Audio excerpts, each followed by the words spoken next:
Monrovia County. Invocation, Bishop M. Wolopele, Harvest Intercontinental.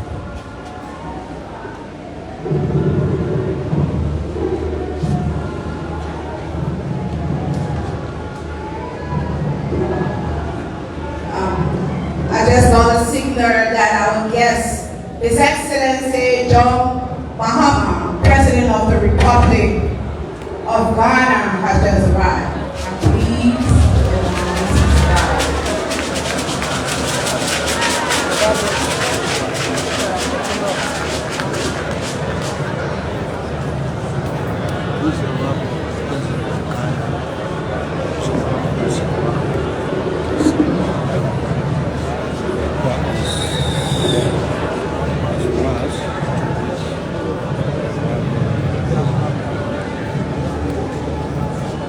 ladies and gentlemen, good afternoon, good morning, good evening, wherever you are. This is Focus on Liberia live broadcast. My name is Gwendolyn Dorado reporting on this live broadcast. Right now we're in the Centennial and Rural Pavilion on Ashman Streets in Monrovia, where the 178th Independence Anniversary is being hosted. And then we have all of the government officials here and other invited African head of states have arrived, and right now we have the President of the Republic of Ghana. My name is Gwendolyn Dorado once again.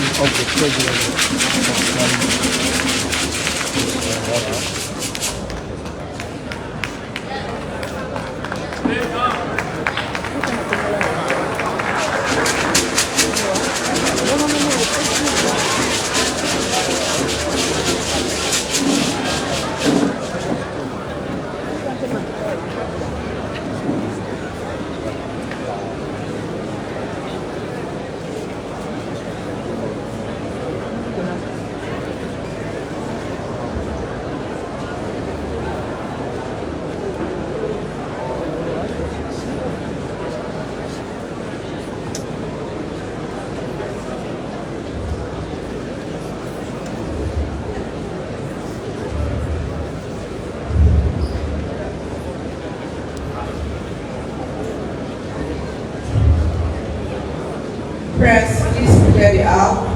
Please prepare the platform.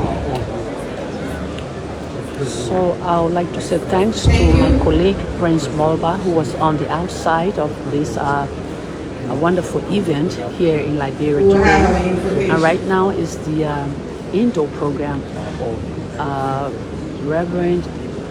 Dr. Reverend Wolopele of the Cathedral Church is now doing the invocation. Stick and stay. Let's come to do our invocation with the reference Isaiah 43, 19 to 21. The scripture said, "Behold, I will do a new thing. Now it shall spring forth. Shall you not know it? I will even make a road in the wilderness and rivers in the desert.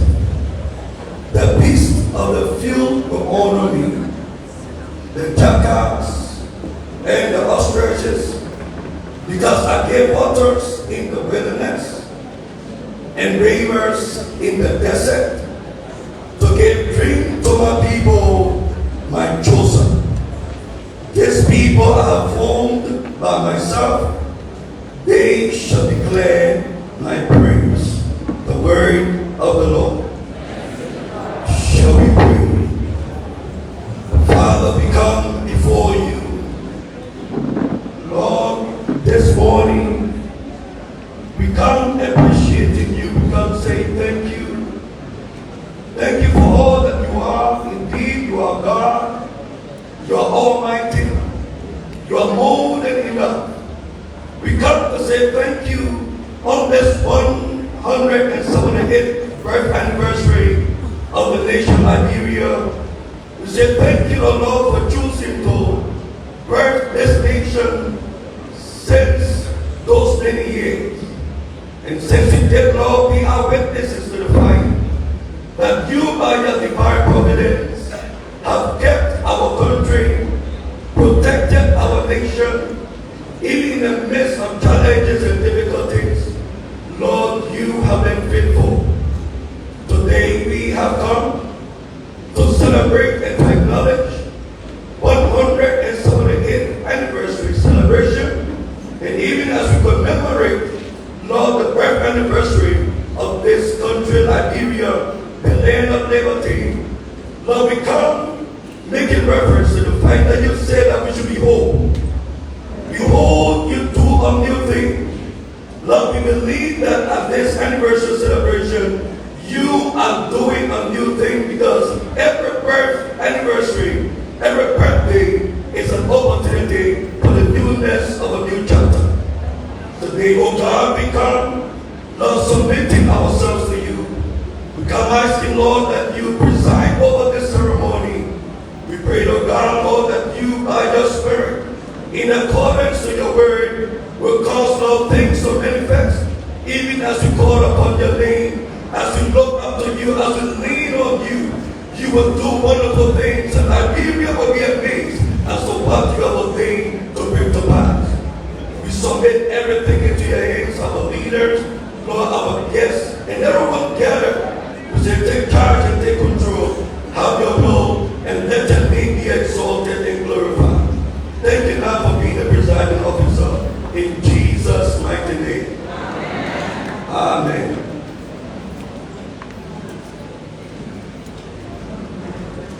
Thank you, Bishop.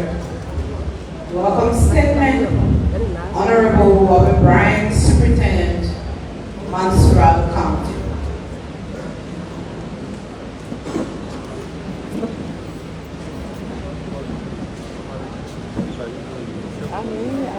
Your Excellency, President Joseph Iwakwaka, President of Liberia, Monrovia, Your Excellencies, our visiting presidents, the Honorable Vice President, and the Speaker, Deputy Speaker, the members of the House of Representatives, President pro tempore and members of the Senate, the Honorable Chief Justice, Associate Justices, and members of the Judiciary, the Dean and members of the Cabinet, the Lawyer and members of the diplomatic corps, the heads of international organizations, members of the clergy, distinguished guests, fellow Liberians, ladies and gentlemen. Liberians, both in the diaspora and here in Liberia, today we honor the sacrifices of those who came before us, the brave men and women who fought tirelessly for our freedom and laid the foundation for the Liberia we cherish. This 178th independence celebration stands as a testament in our collective achievements and provides us with an opportunity to renew our commitment in building a peaceful, prosperous, and inclusive nation for all. This day not only marks the birth of our nation, but serves as a powerful reminder of the resilience, unity, and the working spirit of us as people. As we reflect on our rich history and the struggles that have shaped our journey, let us look forward to the future with hope and determination that Liberia is rising again. However, let's not forget that 178 years is not the same as 178 days. We have come so far, yet we still have a long way to go. As superintendent of this first county, which birthed this great nation, Mr. President, I want to see this movement to invoke the spirit of urgency among us. If there's ever a time in our existence to embrace our diversity and work hand in hand to overcome the challenges that lie ahead, it is now.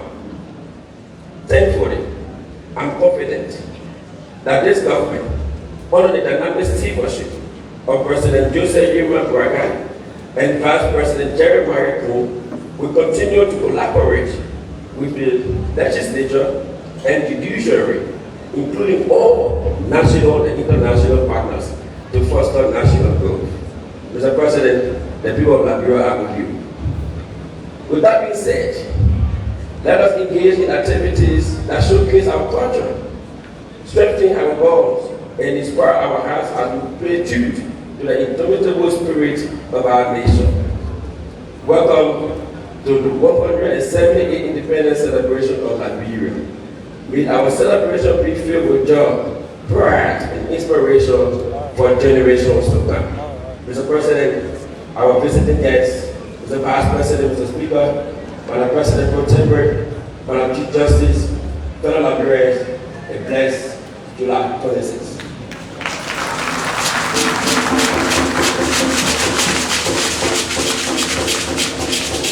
Thank you, Mr. Superintendent. Reading of the Independence Day Proclamation, Ms. Joy Silver Wilson, the student, Providence Christian School System.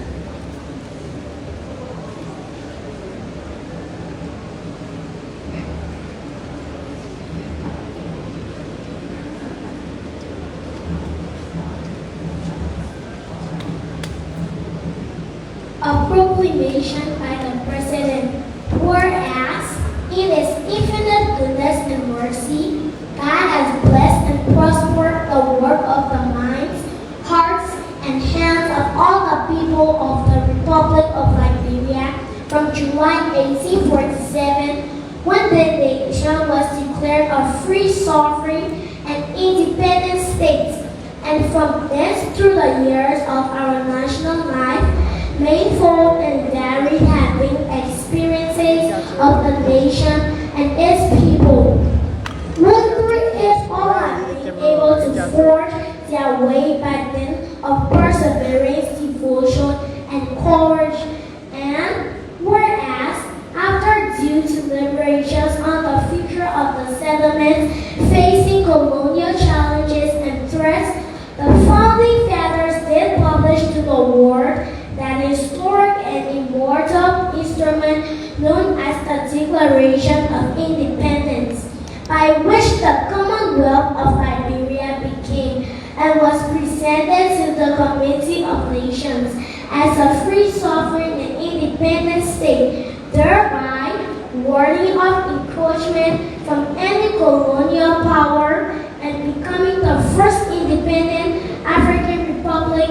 And whereas it is meet right in our binding duty in grateful recognition of the blessings and miraculous deliverances which His almighty hand has extended to us as a nation and people.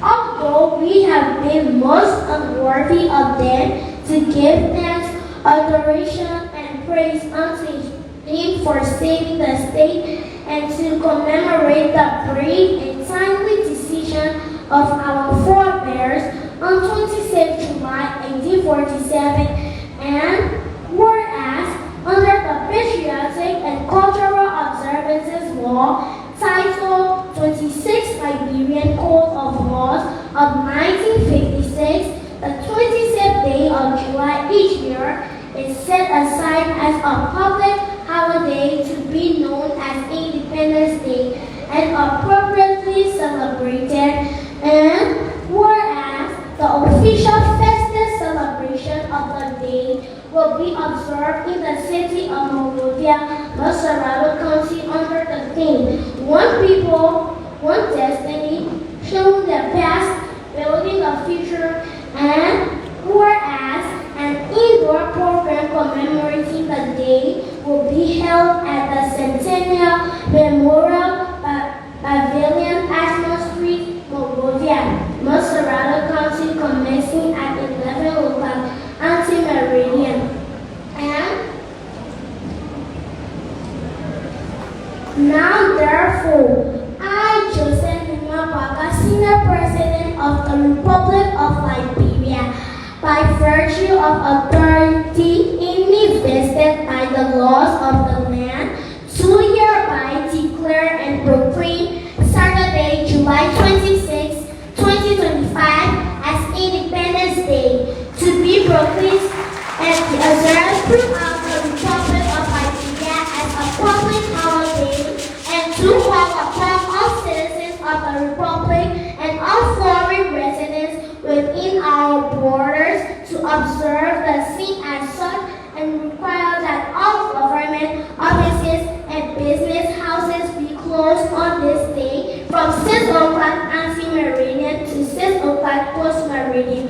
Further, I do call upon, adjure, invite, and request all citizens in solemn cooperation with all priests, deacons, evangelists, imams, elders, and other members of the sacerdotal order, regardless of religious creed, to gather with one purpose on their respective places of worship in each city, town, village, hamlet, home, especially in the city of Monrovia, Monrovia County, on Friday, July 18, 2025, and on Sunday, July 20, 2025, and offer thanks and praises to God for His blessings showered upon us in past and present times, and beseeching for His continuing goodness and beneficence towards all peoples and nations of the earth, especially the people of the Republic of Liberia.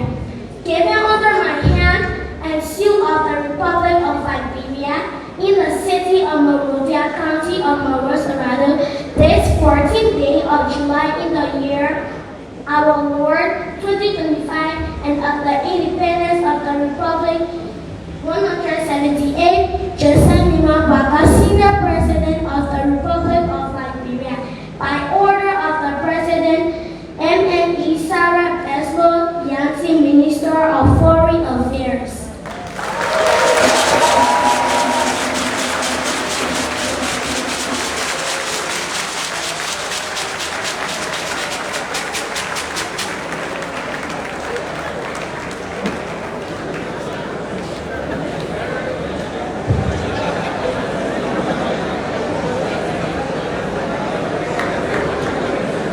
Thank you very much. We have selection by Monrovia Community Mass Choir.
This final stanza powerfully speaks to that commitment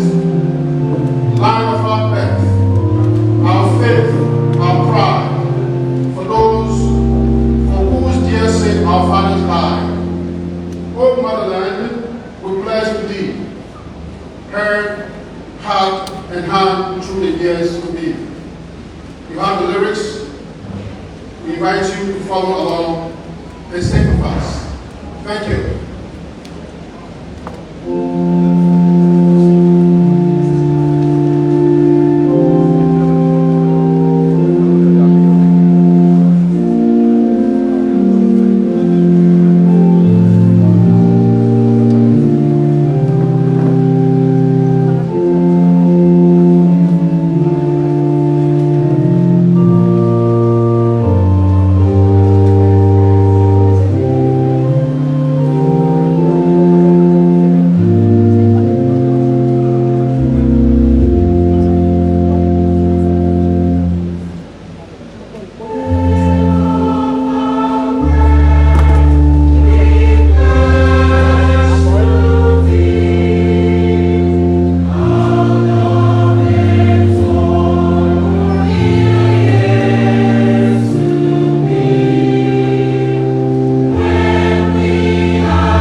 national orator will be done by Master Christopher Hansen, Student Beginners Children's Center.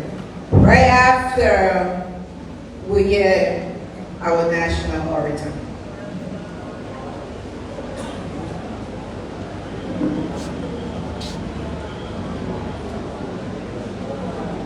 Good morning, distinguished ladies and gentlemen, fellow Liberians at home and abroad. Kindly allow me to say one thing as a statement on this historic day, as we gather to celebrate the birth of our dear Republic, and reflect on how far we've come as a nation, I particularly honor to introduce to you someone who embodies the very spirit of patriotism, service, and hope. The person I'm about to present is not just a voice of the day, but a symbol of what is possible when faith, vision, and hard work come together in service to country and humanity. He is a proud son of Liberia, whose roots began right here in Monrovia, but whose impact now reaches across continents. From our neighborhoods to the global stage, his life has been marked by a calling to serve with dignity, humanity, and unwavering devotion to justice and compassion. Over the past decades, he has led with purpose in the church, in international missions, and in national development efforts. As a minister of the gospel, he has preached peace. As a leader of the global Baptist communities, he has built partnerships that uplift people in need. As a servant of Liberia, he has worked tirelessly to strengthen health, education, reconciliation, and diaspora education.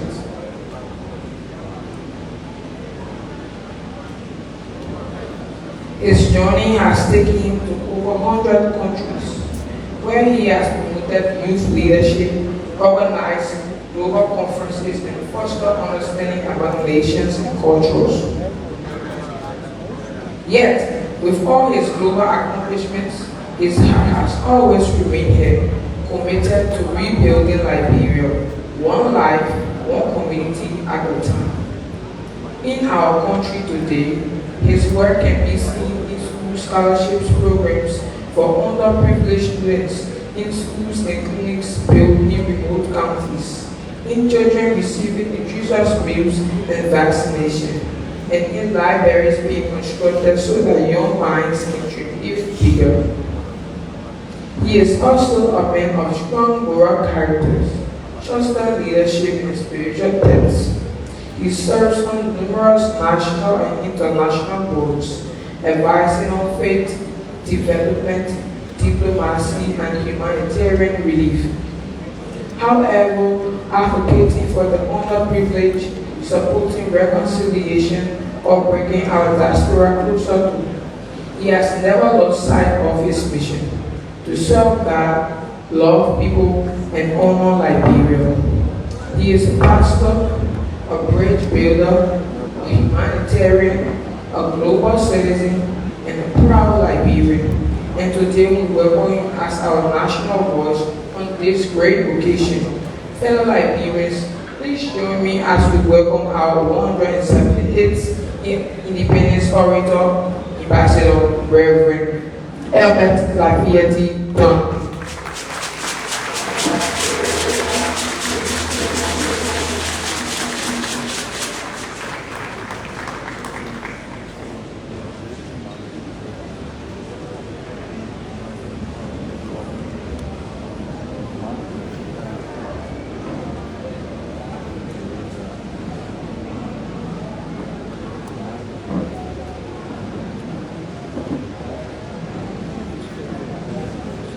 Your Excellency Joseph Monrovia Sr., President of the Republic of Liberia, Excellencies, distinguished heads of government, the Honorable Jeremiah Cone, Vice President of the Republic of Liberia, and Mrs. Cone, the Honorable Richard Cone, Speaker of the House of Representatives and members of the House of Representatives, the Honorable Yombi Kanda Lawrence, President pro tempore, and members of the Senate.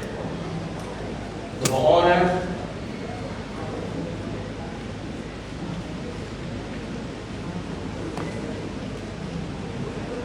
honor Your Honor, CNN, you, Chief Justice of the Republic of Liberia, and the Associate Justices of the Honorable Supreme Court, to the Honorable Joel Howard Taylor, former Vice President of the Republic of Liberia, Her Excellency Syria Besbo Yanti, Minister of Foreign Affairs and Dean of the Cabinet, and members of the Cabinet, Doyen and members of the Diplomatic Corps, members of the Fourth Estate, fellow Liberians at home and in the diaspora, distinguished guests, ladies and gentlemen, good morning and happy Independence Day. With a heart full of gratitude and humility, I stand before you to express my sincere thanks to you, Mr. President, for the honor of serving as the national orator of our country's 170th Independence Day. This invitation is not a moment of great personal privilege, but a sacred moment for my family.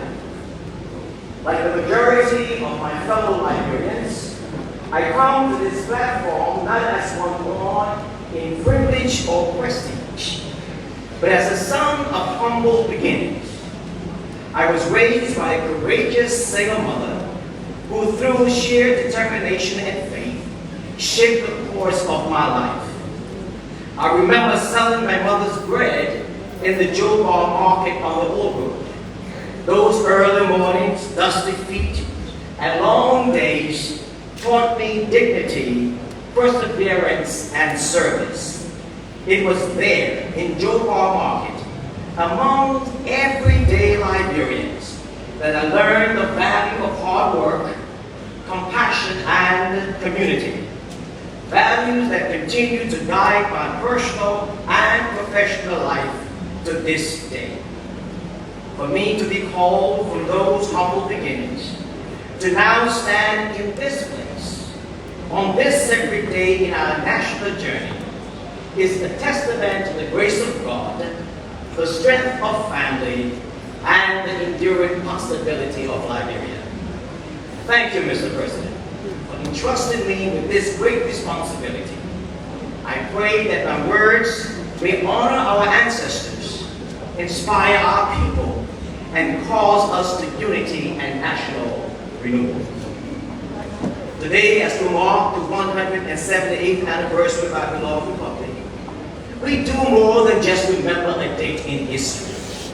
We reflect upon a journey of resilience, a story of struggle and triumph, a story of brokenness and healing, of dreams deferred and dreams still alive. We gather under the powerful theme: one people, one destiny, healing the past, building the future. This is not just a slogan, it's a summons, a call to unity, a challenge to confront our past with honesty, and the courage to shape our future with purpose. Today, we stand on sacred ground, ground paid for with the hopes, tears, and blood of generations, ground that has been absorbed both by the cries of the oppressed and the songs of the free. We mark 178 years since a group of our ancestors, dreamers of a daring kind, declared to the world that on this corner of Africa's western shore, liberty would live. That here, black people would govern themselves. That here, dignity will no longer be borrowed, but owned. That here, the Lone Star will rise forever. But if we must be honest, Liberia's history, although proud, is also a painful one. Liberia was founded on high ideas of liberty, self-governance, and self-determination. But from the very beginning, those ideals were challenged by human nature, by the deep divides between settlers and the indigenous people who had lived here for centuries. For decades, many of our fellow citizens were marginalized, not because of laziness, not because of ignorance, but because power was concentrated in the hand of a few. Even as we proudly flew our flag and sang our national anthem, many felt like strangers in their own land. Then came the coup of 1980, a moment that many thought would bring change, but which opened the door to years of instability. Then came the Civil War, the death of over 250,000 of our brothers and sisters, the displacement of nearly 1 million, the loss of schools, hospitals, and institutions. Trust shattered, communities divided, children turned into soldiers, entire villages wiped off the map. And yet, here we are, still standing, still believing, still open, and still declaring that this land of liberty shall long be ours. Not because we're perfect, and not because we speak good, beautiful English, but because we are resilient and determined. Our journey has not been an easy one. We have faced grave trials, economic collapse, civil conflicts, dictatorship, and disease. Our people have known the pain of war and the toil of poverty. We have buried too many dreams too early. But let it be said, Liberia has never surrendered. Time and time again, our nation has bent but never broken. Our resilience is the heartbeat of who we are. It is seen in the farmer in Foyer using basic tools to farm. The teacher in Ghana who with limited resources is so present and encouraging. The nurse in people who can barely find alcohol, but yet is dedicated to the cause of saving lives. To the market women at Painesville Red Light who chase after the truck, throwing their lockouts on it just to secure their goods. But the going here in Buchanan who's selling gasoline off of a mayonnaise jar each day. Ordinary Liberians fight against extraordinary odds. Not to tear down this nation, but to build it up. And so, my fellow citizens, this Independence Day is not merely a celebration. It's a summons. It's a call to action. A solemn reminder that history is not something we inherit. It is something we are called to shape. It is about commitment, courage, and responsibility.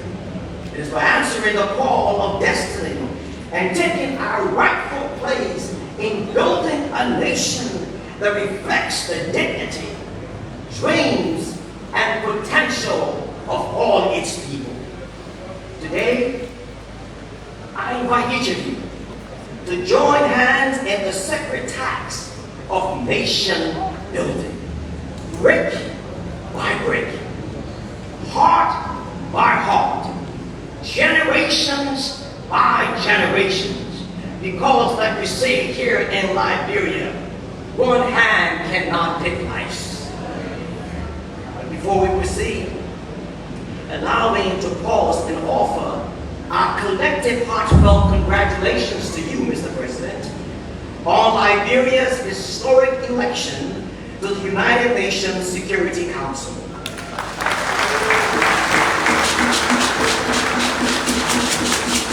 This, indeed, is a profound testament to your steady leadership and your unwavering commitment to positioning Liberia as a responsible and respected voice on the global stage.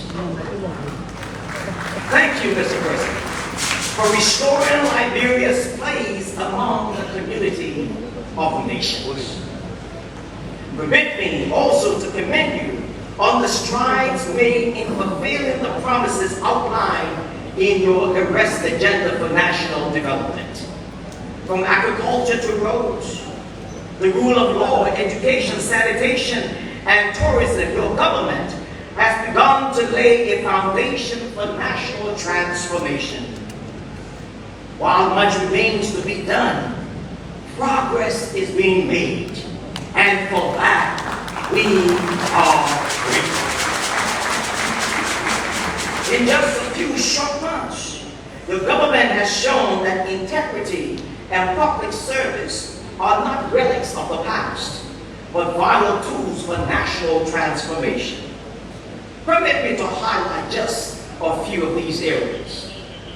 On anti-corruption and governance, just yesterday, the signing MOU between the Financial Intelligence Agency and the Anti-Corruption Commission is an indication that you are taking the fight against our #1 enemy, corruption, seriously.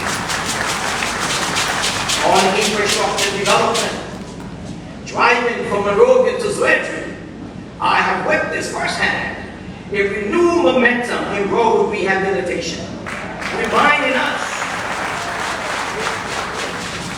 that inclusion must begin with access. In addition, the performance of the Liberian Electricity Corporation within the last few months signifies to me that with proper leadership, change is possible.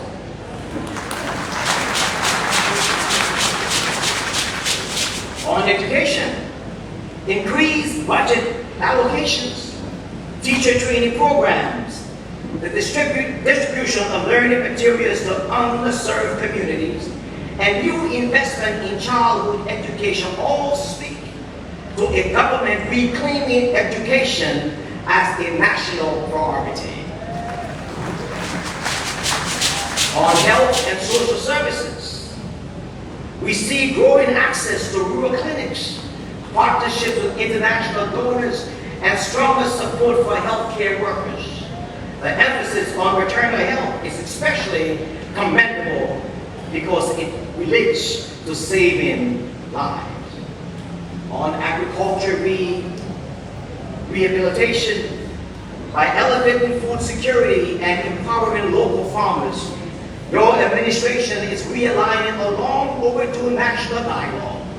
Liberia must feed itself. If we grow what we eat, we will grow the economy from the ground up.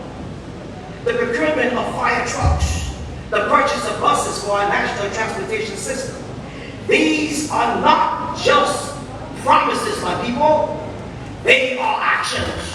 And we acknowledge and celebrate them. But let us also speak honestly. Challenges remain. The road ahead is long and sometimes uncertain. Yet, this is the work that this generation is called to tackle. And this generation must not grow weary. Now let me speak to some of the ongoing challenges we face together. There is a parable that says, when one enters a village, they should listen to the songs the children sing. For by listening to the songs the children sing, you will hear the good, the bad, and the ugly. Mr. President, your children are singing. And they're singing that corruption is still deeply embedded in our institutions.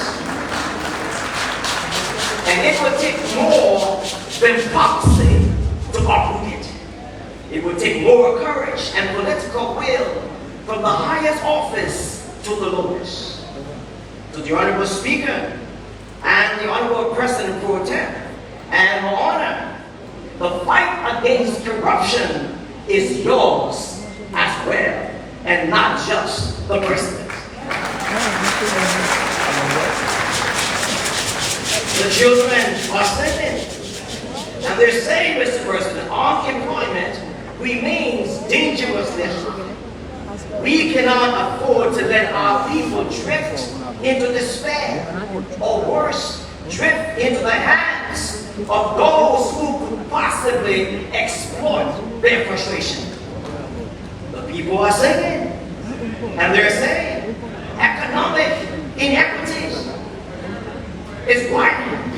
Too many of our people go to bed hungry, while a few grow rich by the minute. We must reimagine in Liberia, where opportunity is not reserved for the connected, but for those who are committed. The people are saying, that they're saying, that gender inequality continues to rob our nation of its full potential. Women still face systemic barriers, from unequal pay to unsafe public spaces. We must do more to protect them, empower them, and include them. The people are singing, and they're saying that while education has seen some improvement, improvement is not enough. We must push for transformation. The people are saying, Mr. President, like you who walk miles to go to school, children are still walking miles to go to school. They need transformation. The children are singing, and they're saying drug abuse is silently destroying the future of Liberia's youth. Relating to crime, unemployment, and hopelessness. We must act before it is too late. The drug situation in Liberia is more than just a health issue. Mr. President, it is now becoming a national security risk, and we must address it. Fellow citizens, these are not reasons to despair. They are reasons to act.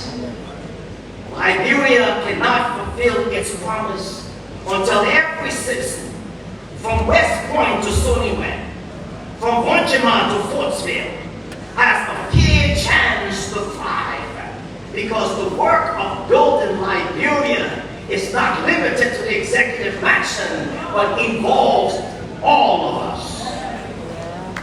Before we race toward nation building, let's talk about where we've been. Our theme, one people, one destiny, healing the past, building the future, invites us to take stock of the pathway where we have traveled. As we reflect on the past, we must acknowledge that for too long, wounds have been left untreated. The wounds of tribalism, the wounds of exclusion, the wounds of economic injustice, and political and gender violence.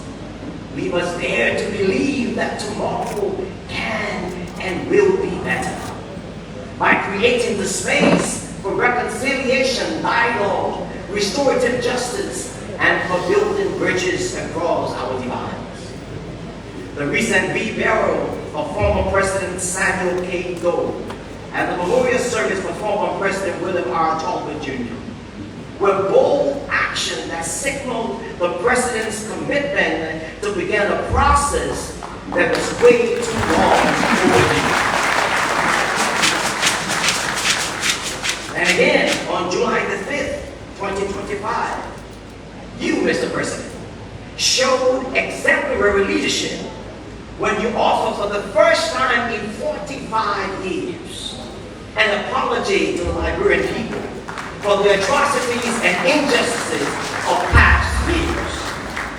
Mr. President, behalf of the people of your republic, we accept your apology.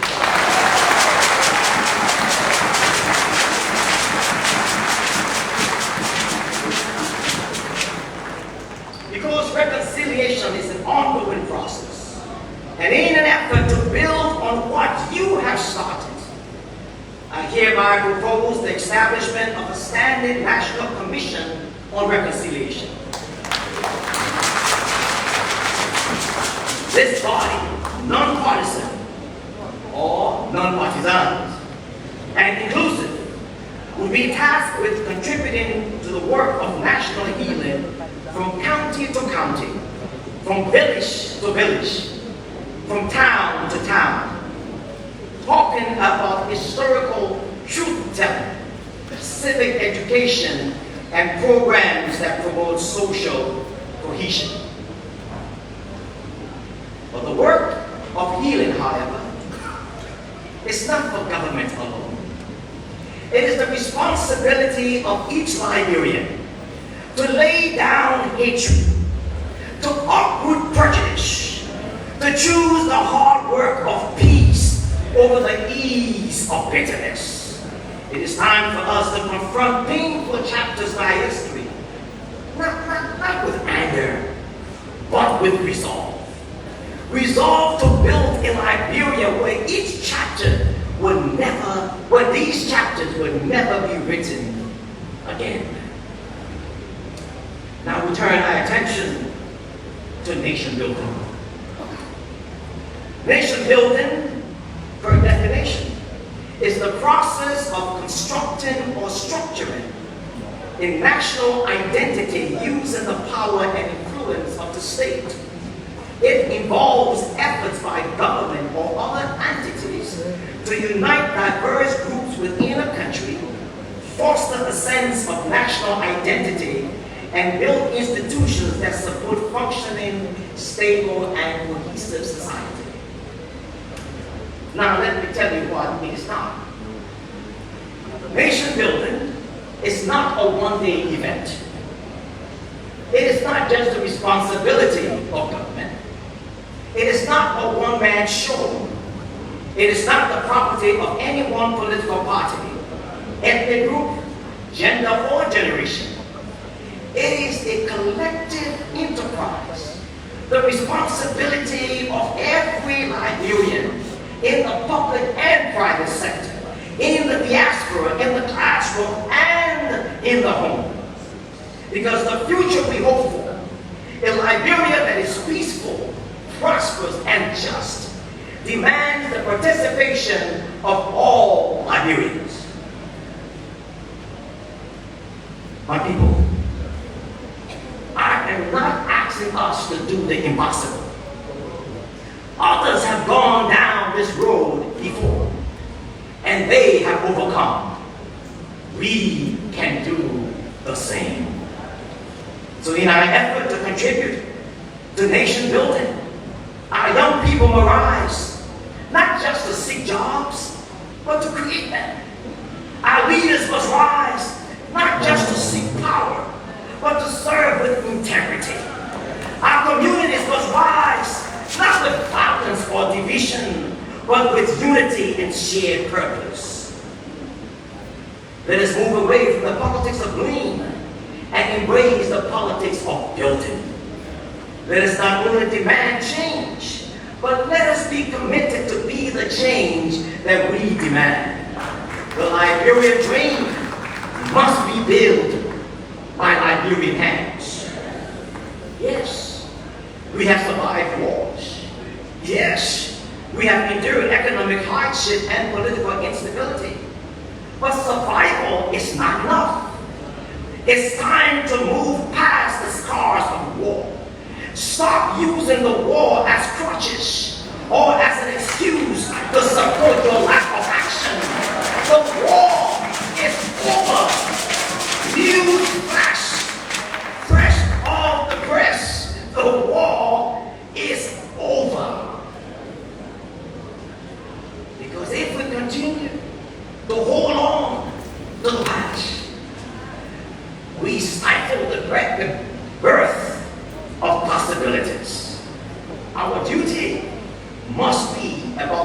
business of transformation. Mr. President, Mr. Vice President, Mr. Speaker, Madam President Pro Tempore, Your Honor the Chief Justice, my fellow Liberians. The future is not a gift wrapped and given to us. It is a responsibility that we must earn. Building that future means embracing a new national covenant. To accomplish this task of national building, I offer 5 pillars for your consideration. Pillar number 1. I call us to reimagine our national identity. Liberia stands at a moment where we must reimagine our future. And that future must begin with a foundation that recognizes all Liberians. Let us together write a new chapter in our national narrative that binds us, not by the division of our past, but by the sheer hope of our collective destiny. Mr. President, with deep respect and a sincere love for our country, I appeal to you, sir, to take a historic and unifying step to appoint a national commission tasked with proposing a new motto for the Republic of Liberia. This request is not made likely, nor is it new. It has been a call that's echoed for decades among Liberians who yearn for a national identity that is inclusive, representative, and reflective of the values and aspirations of all Liberians. The current national motto, the love of liberty, brought us here, speaks to the legacy of the free settlers who arrived on our shores in the 19th century. Listen to me. While this history is an inseparable part of our national story, the motto fails to recognize or speak to the lived experience, identity, and heritage of the vast majority of Liberians, the indigenous population whose ancestors were already here.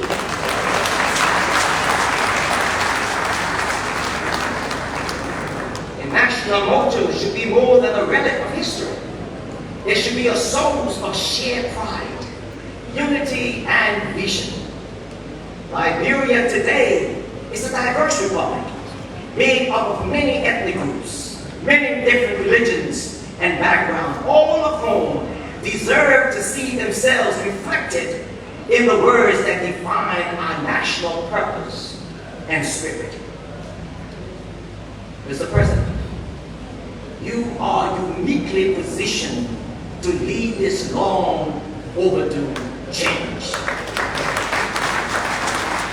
Your life story, your public service, your presidency symbolizes reconciliation, inclusion, and the healing of historical divides. Appointing the commission inclusive of historians, cultural leaders, linguists, youth representatives, and civil society to engage the public and develop a new model will be a powerful gesture of unity and progress. Pillar number 2. We must confront economic disparities. In a country as rich in natural resources as ours, why are so many of our people so poor? This is not just an economic issue, it's a moral one. We must focus on economic justice because peace without prosperity is fragile. A hungry child cannot wait for microeconomic policies. A farmer without tools cannot wait for a committee's report. And a mother who a child does not need promises. She needs solutions. My fellow citizens, we cannot talk about independence without talking about economics independence. It is time we confront a painful truth. Too much of our economy is owned and controlled by foreign interests. While foreign investment is welcome, it must not be at the expense of our dignity. The soul of our economy must be Liberian. Liberians must be actively involved in owning businesses. Liberians must be positioned to create wealth and not just consume it. To do that, we must nurture and grow a vibrant middle class. One that builds entrepreneurship, skilled labor, professional excellence, and innovation. A strong middle class is the backbone of every stable society. It generates jobs, drives demands, pays taxes, and anchors our democracy. We must support small and medium enterprises. We must make access to credit easy. We must invest in technical and vocational training. We must embrace technology so our youth can compete on the global stage. To my fellow Liberian businesses, when government shall have done that, which I know this government will, we must endeavor to prove that we are trustworthy by honoring our commitments to our lenders and to the people we serve. I therefore offer for your consideration and action several possibilities. Possibility A, enforce the Liberianization policy. Fully impose the existing Liberianization policy for ensuring that the sectors reserved exclusively for Liberians remain protected and accessible only to Liberian citizens as originally intended. The persistent violation and weak enforcement of this policy have resulted in foreign encroachment, marginalizing Liberian entrepreneurs and undermining local economic growth. The spirit and letter of the Liberianization policy was designed to empower Liberians to play a central role in the national economy by safeguarding key areas of commerce from foreign domination. Government should ensure that the exclusive rights of Liberians in designated sector are respected. No foreign national or entity should be permitted to operate in these protected areas, either directly or through proxies. Either directly or through proxies. Enforcement mechanism must include that anyone found in violation of this policy, be it foreigner or Liberian, must face the full weight of the law. B, mandatory equity participation in foreign investment concessions. I propose that all foreign investment concessions in Liberia be required to allocate a minimum percentage of equity for Liberian investors. Whether individual, groups, or institution, this ensures that Liberians share in the ownership, the profit, and the long-term benefits of our natural and economic resources. Such inclusive participation will build indigenous wealth and deepen our national economic sovereignty. 3, C, reform of work permit issuance. Work permits for foreign nationals should only be granted when it is clearly demonstrated that no qualified Liberian is available to perform the job.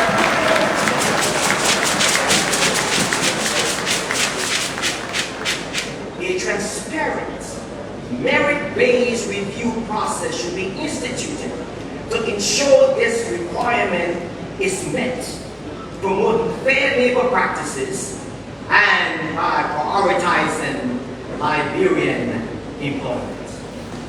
Liberia, we must no longer be passive observer of our own economy.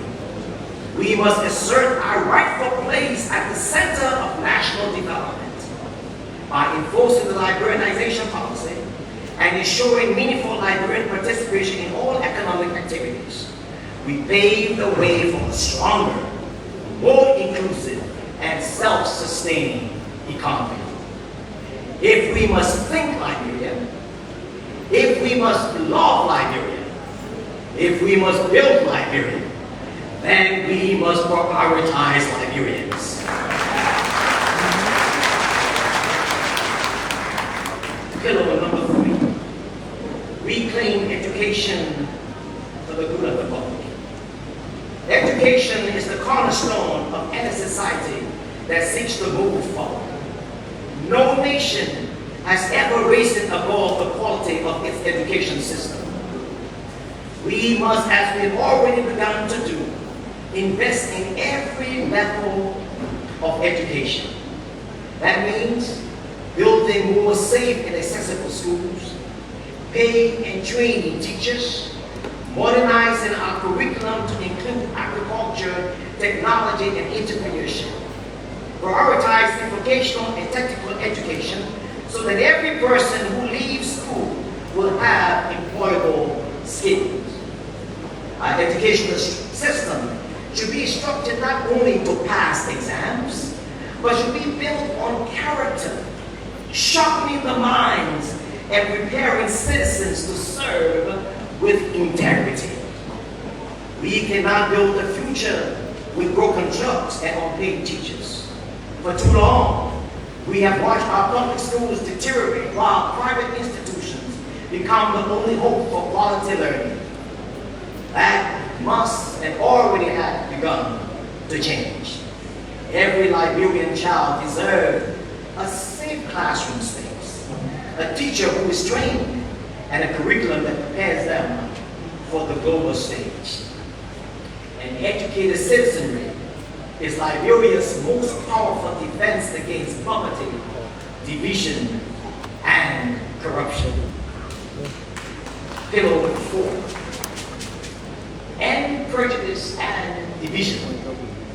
Too often we speak of unity, but act on travel lines. We must stop asking this silly question, where are you from? And start asking, what can we build together? We must break down the barriers of tribalism, regionalism, and religious suspicion. Let us reject the lie that one group is superior to the other. In the Liberia we are building, your last name should not determine your opportunity.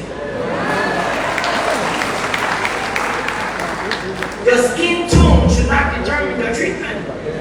Your gender should not determine your value. And your political party you voted for must not influence your employment. We must uproot prejudice in all its forms. Because here's the truth, my friends. We are not Guillaume, Mano, Pele, Basso, Congo, Fai first. No. We are Liberians first. We may come from different countries, but we share one country. We may have different names, but we share one identity. We may speak different languages, but we share one destiny. Destiny is not a fit. It is a choice. It is the result of intentional action. We share a common destiny.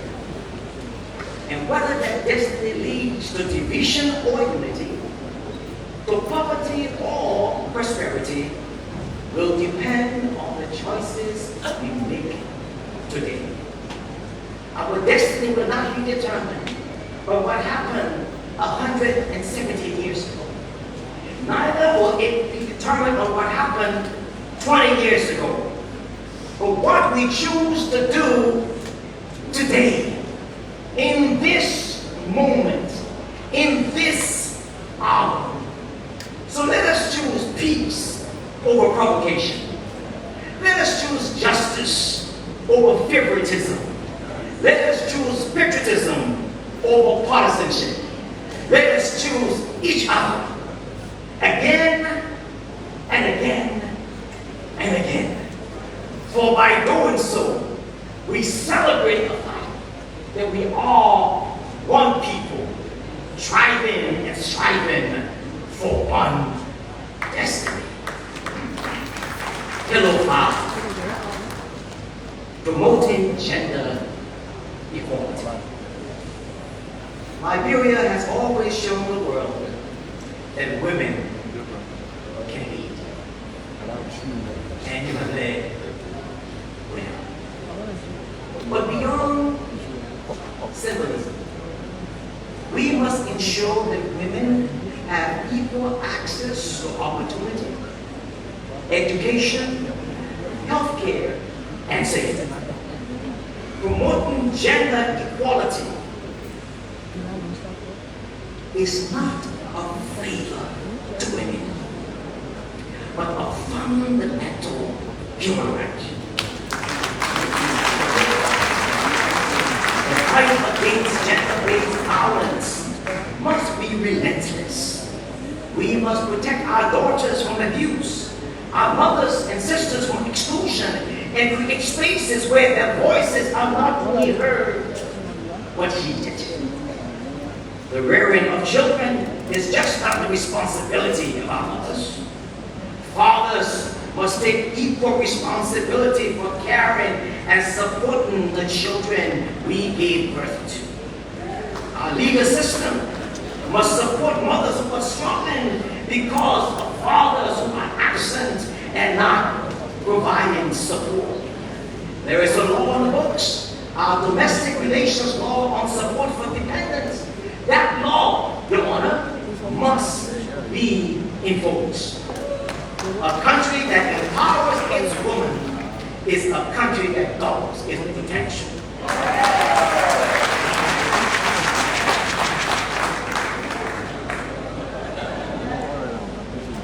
We now turn our attention to the participants in nation building. One, the role of political opposition.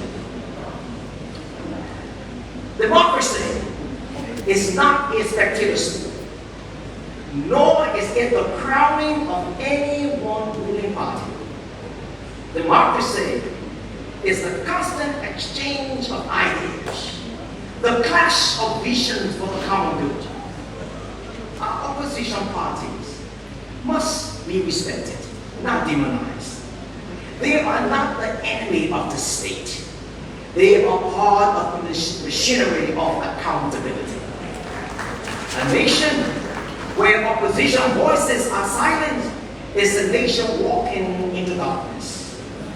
Let us not fear disagreement, but let us fear apathy. Let us debate passionately, but respect one another's deeply. Liberia needs strong government, but it also needs strong opposition. Together they form the engines that help the ship of democracy go sailing still. Understanding? We call on the political opposition in Liberia to demonstrate leadership, integrity, and a deep commitment to the democratic principles that unite our nation.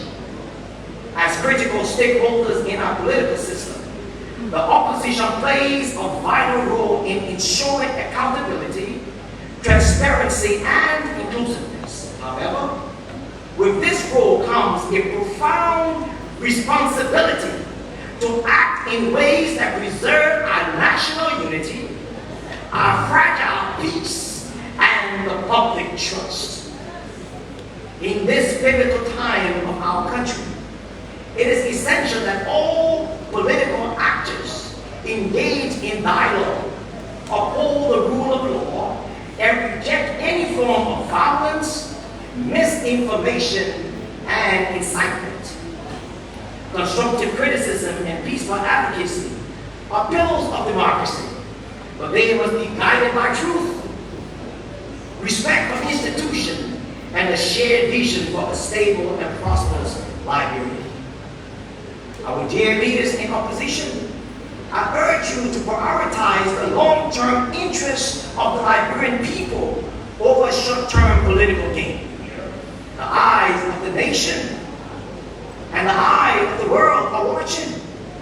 Let us rise to the occasion and show that Liberia's democracy is not only vibrant, but mature and responsible.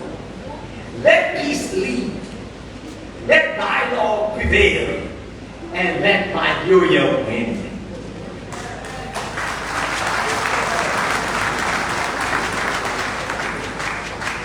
The second act, the role of the church.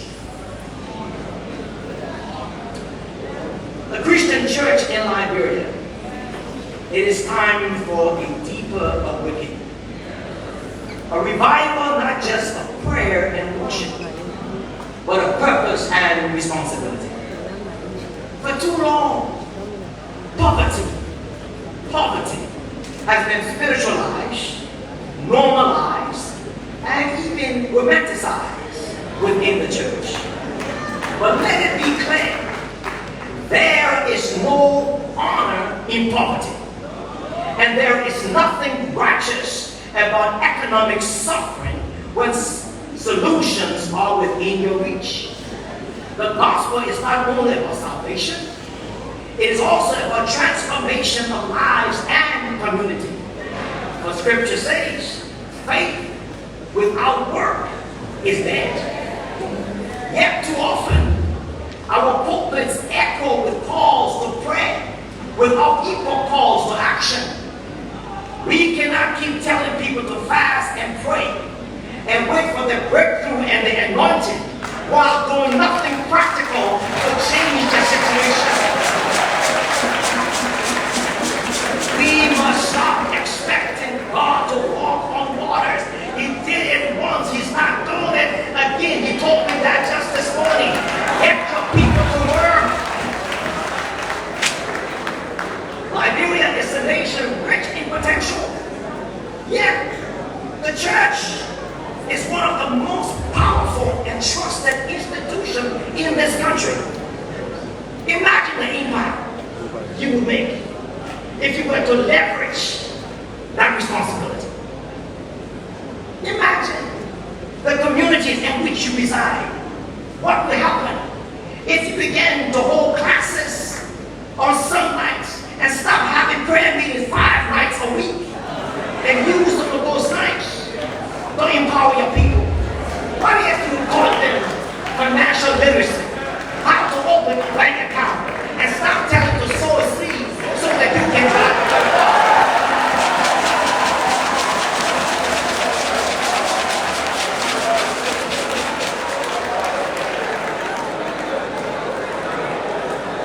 Mr. President, I'm almost tempted to ask the national legislature to enact a law arresting clergy for manipulating the people of this earth.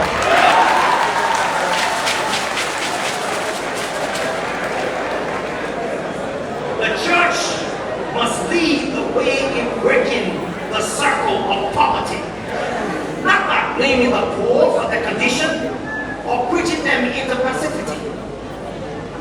All of us want to go to heaven. All of us want to wear a starry crown. All of us want to walk on street paved with gold.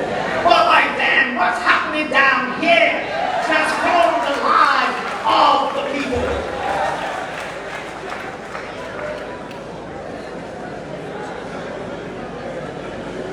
Three, a call to the diaspora. The Liberian diaspora, estimated at over 500,000 strong, has played a vital role in Liberia's economic resilience, our growth, and our national development. Through consistent remittances to families, friends, and institutions, the diaspora community have done its share. These contributions to institutions, whether it's healthcare or education, has helped to stimulate and sustain our economy. So to you and the diaspora, we need you.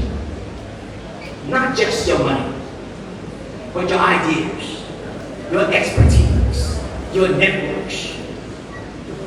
Return if you can. Invest if you are able.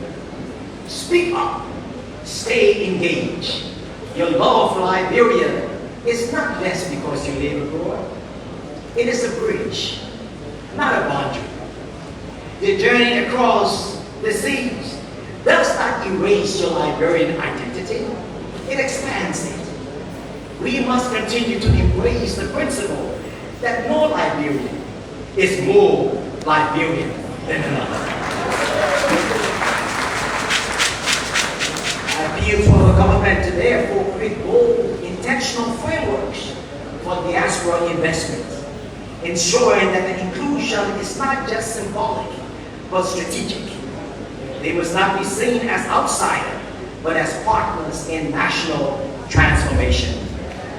Mr. President, you have taken keen interest in developing tangible relationship with the diaspora community, to the extent that you are committed to convene an international diaspora conference this September in the city of Washington, D.C. For that, we are grateful. We also want to extend to you, Mr. President, the National Legislature. The community of Liberia diaspora extends profound appreciation to you for amending the 1974 Alien and Nationality Law granting dual citizenship. It is a step in the right direction, and we are grateful. We extend appreciation to Mr. Emmanuel Rex and others, to include the Union of Liberian Associations of Americans, for leading this effort. While this achievement is historic, we believe that dual citizenship for natural-born Liberians and those of Liberian heritage can and must go further. If we truly believe in equality among Liberians, then we must eliminate all restrictions associated with dual citizenship. Every Liberian, regardless of where they live, must be afforded the same rights and opportunities to contribute to the country's development. Liberia's most valuable investment, our young people. We are over 70% a population under 35. This is not a crisis. This is a golden opportunity. But opportunity without investment is wasted potential. We must stop seeing our young people as a problem to be solved and start treating them as partners in national renewal. They are not too young to lead. They are not too young to be innovative. And they are not too young to dream and build what they dream of. Let us open doors, not just for jobs, but for entrepreneurship. Let us fund youth-led enterprises, create innovation hubs, and integrate young voices into policy making. If we gave our young people space to rise, they will help us live Liberia. They are not the leaders of tomorrow. They are leaders of today. But leadership must be cultivated and not merely declared. Let us not lose this generation to cynicism or despair. Let us empower them with purpose. To our young people, you are who you are. You are the conscience of today. You are more than your struggles. You are more than what society has lived with you. Do not lose hope. Do not give up. Rise, learn, create, organize, lead. We are counting on you my fellow young people, to build a Liberia that reflects your energy, your creativity, and your vision. We believe in you. The civil servant and law enforcement serve with honor. You are the face of the nation to the ordinary citizen. Let your integrity be your legacy. Stop treating public office as a private enterprise. Public service is a sacred trust meant to serve the people and not enrich the few. To our business community, you are the engine of innovation. Let us build a private sector that creates jobs, not just profit, that grows communities, not just bank accounts. To you, Mr. President, my 26 is on you.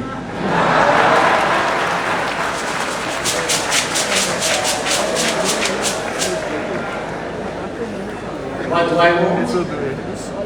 I'm glad you asked. Joseph Lima Waka, a son of humble parents. Your leadership, marked by your humility, your character, and commitment, has offered a new tone to our politics. So I encourage you, sir, to lead boldly, to lead transparency, to lead justly, challenge the old order, empower the next generation, fire and don't suspect, enforce the law, and surround yourself with people of competence and conscience.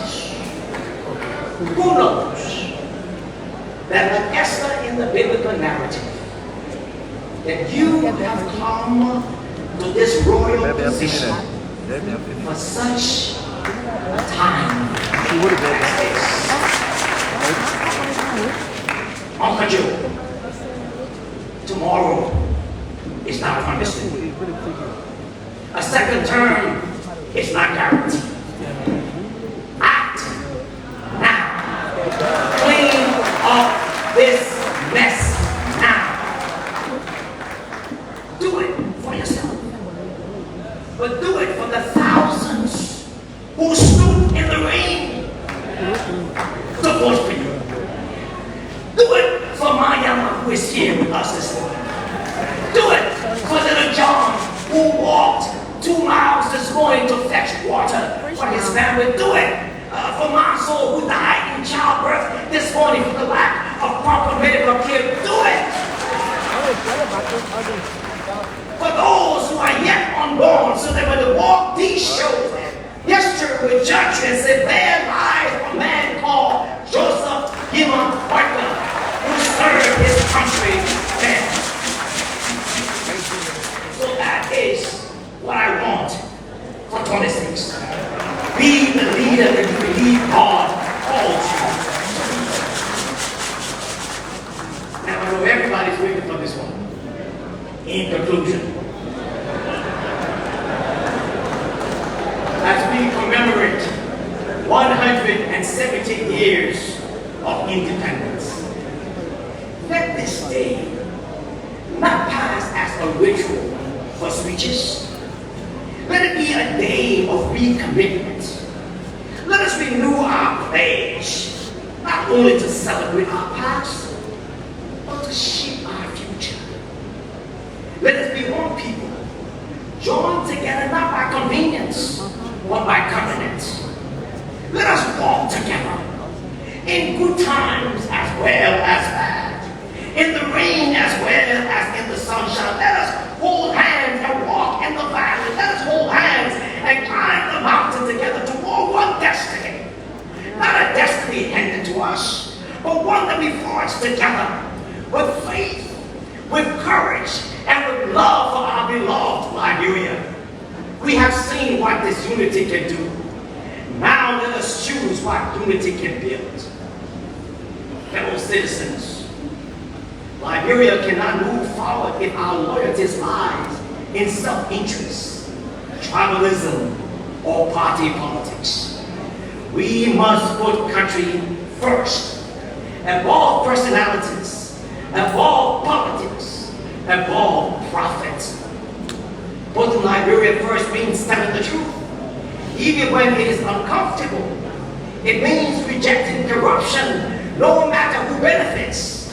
It means, Mr. President, demanding results of those who you have put in position of trust. And it means recognizing that the destiny of this country lies not in the hand of a few, but in the hands of all of us. Yes, there will be setbacks, but we are a resilient people. If we can survive years of civil conflict, we can overcome unemployment. If we can rebuild after Ebola and COVID-19, we can rebuild trust in our system. If we can celebrate 178 years of sovereignty, then surely we can claim that the next 100 years will be years of growth and greatness. Let this Independence Day mark the turning point, a point where we choose to build and not break, to include and not exclude, to rise and not retreat, to serve and not steal. So let us honor the past, not just with speeches and fanfare, but with purpose and progress. Let us make our independence not just a historical fact, but a living promise. A promise that Liberia will be governed justly. A promise that prosperity will not be the privilege of a few, but the inheritance of all. A promise that Liberia's next 178 years will be defined not by survival, but by success. Let us walk forward together with courage, with character, and with a single unshakable conviction that Liberia must come first, always and for all. May God bless you, and may God bless the Republic of Liberia.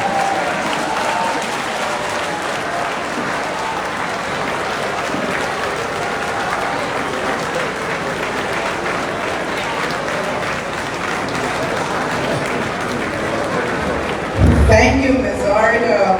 One people, one destiny, healing the past, building the future.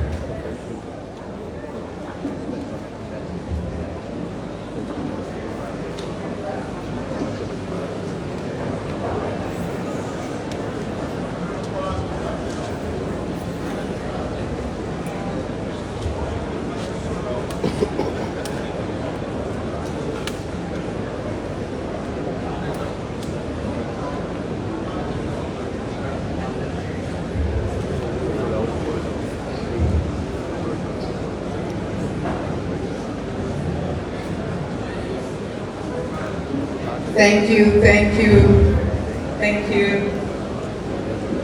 Press, thank you, thank you. Thank you, Ms. Arita.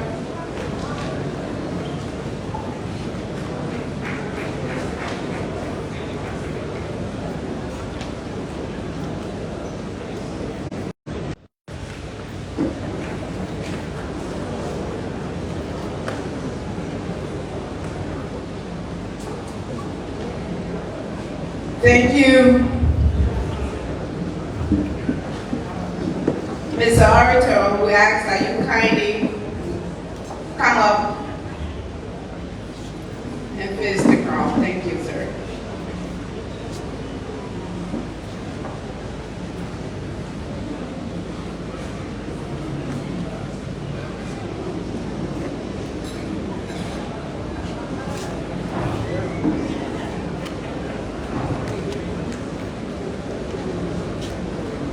Citation by the President to Emmett Lafayette Dunn, missionary, philanthropic, clergyman, presidential special envoy for partnership, national orator, 178th Independence Anniversary, Republic of Liberia. You hold a Bachelor of Theology degree from the Liberian Baptist Theological Seminary in 1986, a graduate certificate of work from the Protestant Episcopal Seminary of Virginia in 1989, and a Master of Divinity degree from the Howard University School of Divinity in 1991. You served as Executive Secretary, Treasurer, CEO of the Liberia Foreign Mission Convention, a role you assumed on November 1, 2019. This appointment by the Board of Directors saw you as the first non-U.S. born citizen to hold this position in Liberia's more than 127-year history. Under your leadership, Liberia continues to build bridges across cultures and faith traditions, advancing a shared vision for a more just and compassionate world. As CEO, you led initiatives in 14 countries in addition to managing a multi-million-dollar annual budget. Your commitment to global mission is evident through your extensive experience spanning over 2 decades.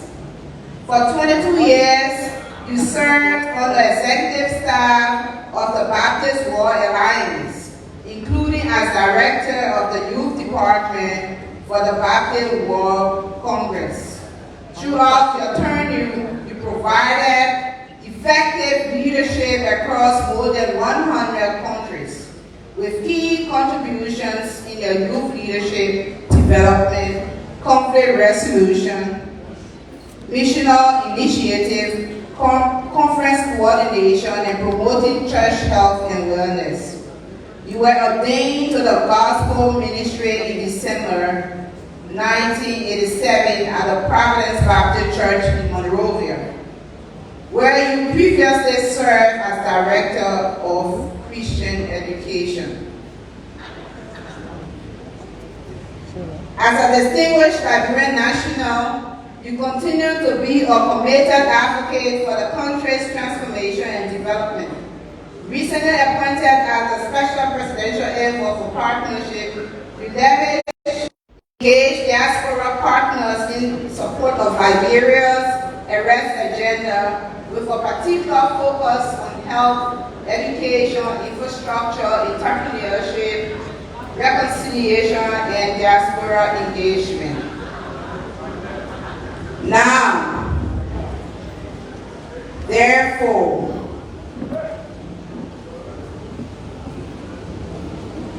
I, Joseph Newman Barker, Sr., President of the Republic of Liberia, by virtue of the authority vested in me as Grand Master of the Orders of Distinction of the Republic of Liberia, do hereby admit you, MLL Dunn, into the Immune Order of African Redemption and confer upon you the grade of Knight Grand Band, where this is signaled with pride and dignity to the glory of God.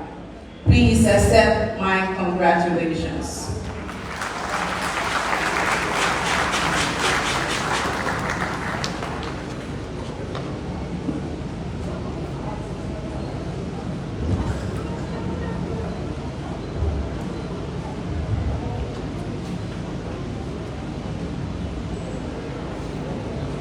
Thank you very much. Press, please.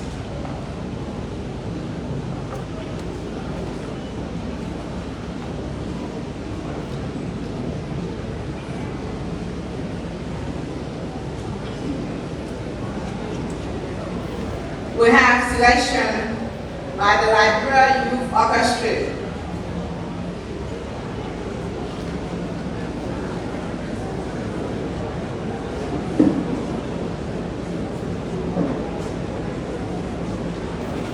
Protocol, please have.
Recognition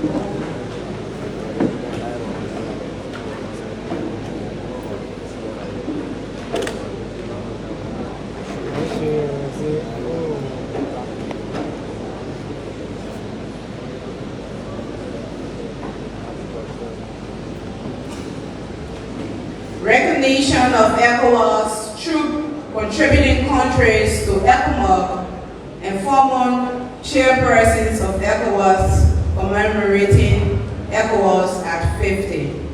This will be done by Her Excellency Madam Sarah Besloyanti, Minister of Foreign Affairs.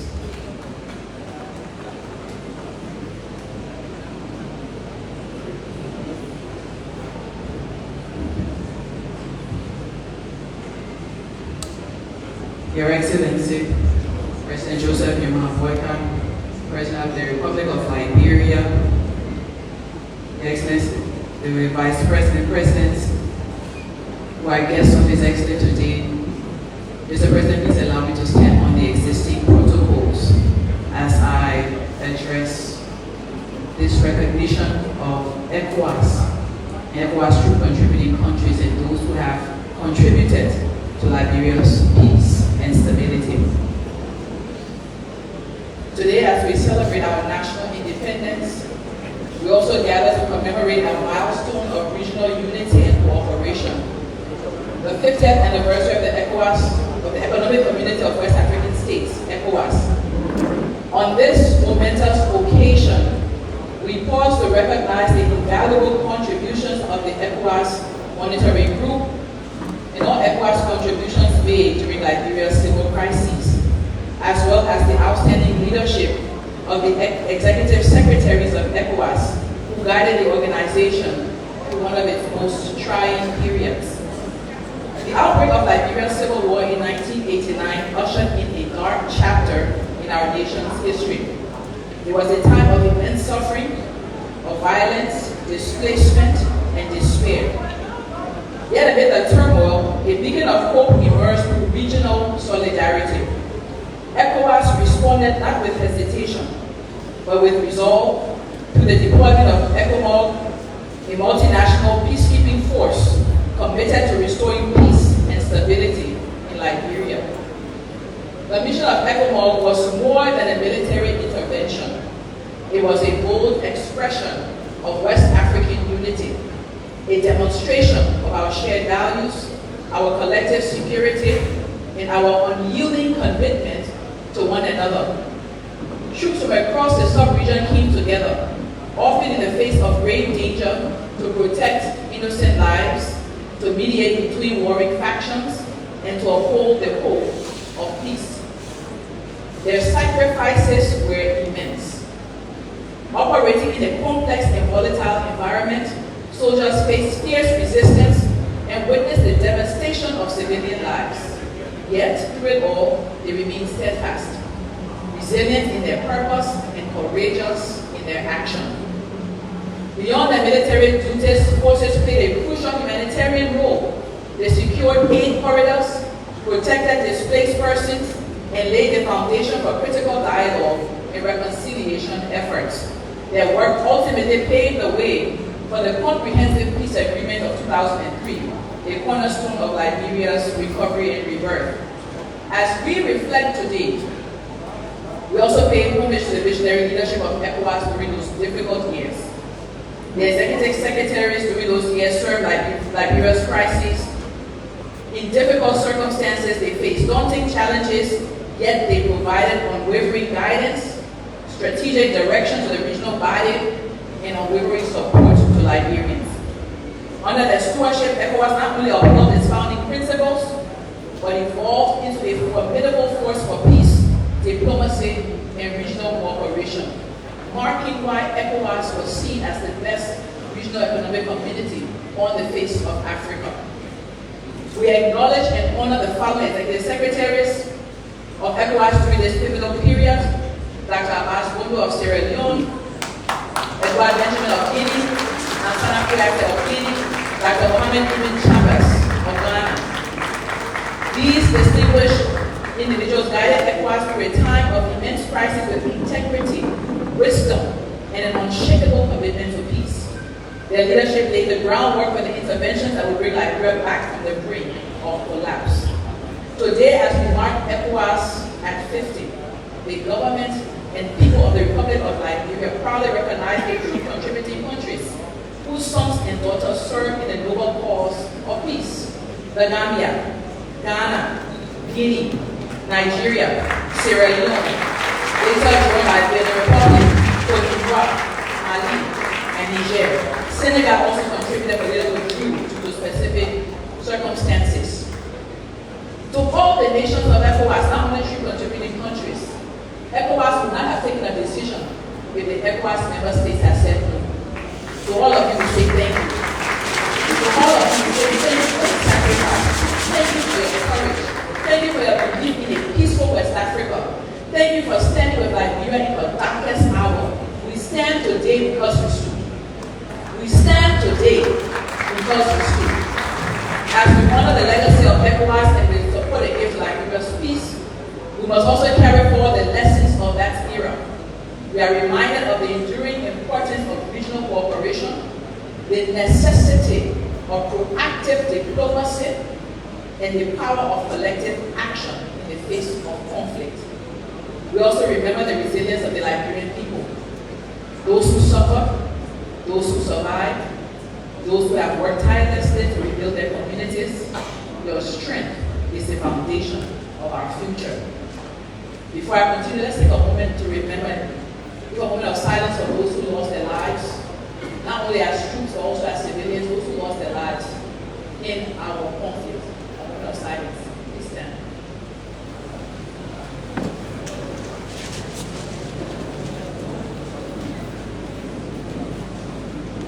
Thank you. In conclusion, let us remember that the true legacy of ECOWAS is support with troops and other forms of military, police, and civilian support to our peace was not only found in the battles fought or the treaties signed. It's found in the lives that we live today in peace, the peace that Liberians enjoy. It's found in the institutions we continue to build. It is found in the hope that we pass on to future generations. Let me say this without a doubt. Had there been no ECOWAS and the intervention of ECOWAS, there is no way the United Nations will be speaking of an UNMIL that served Liberia is looked at as one of the best peacekeeping missions that ever existed. It's because there was an ECOWAS that came in front of the NATO. It's because the troops of put the boots on the ground and they counted. They didn't hesitate, you didn't wait, you didn't count, you didn't check your dollars. You came in head first, heart moving forward, and you stood with Liberia. We thank you, ECOWAS. We thank you to contributing countries. We thank all the leaders of ECOWAS. We thank you, and may peace and unity continue to guide our region. Happy ECOWAS at 50. God bless you all. At this time, I will read to you what His Excellency will be presenting to the countries that contributed troops and also to individuals. I would like to read.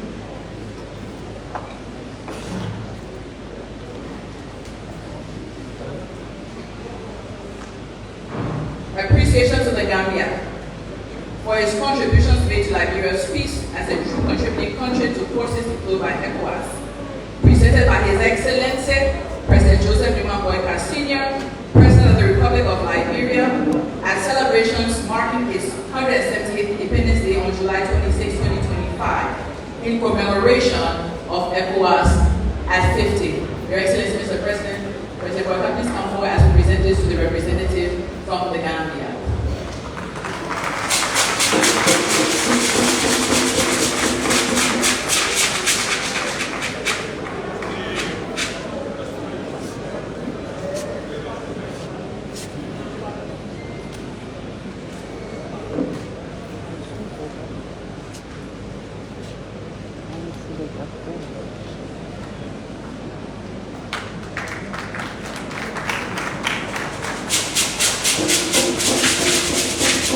Federal Republic of Nigeria,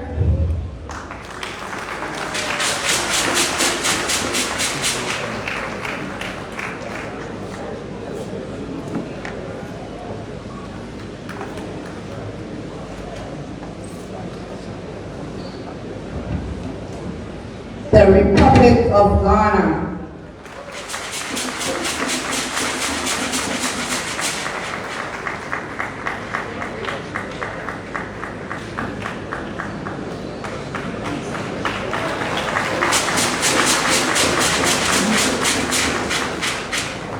The Republic of Guinea, Ambassador of Guinea,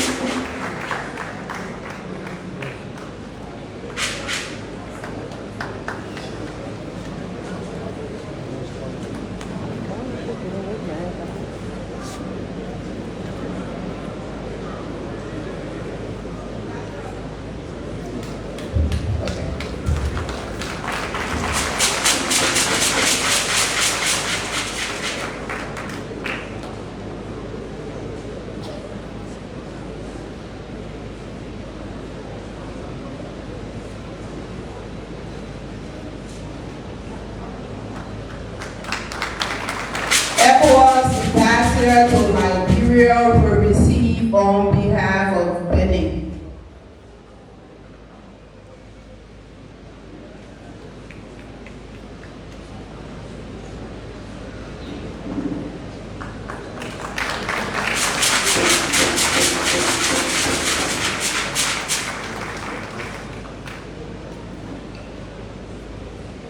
The Republic of Cote d'Ivoire.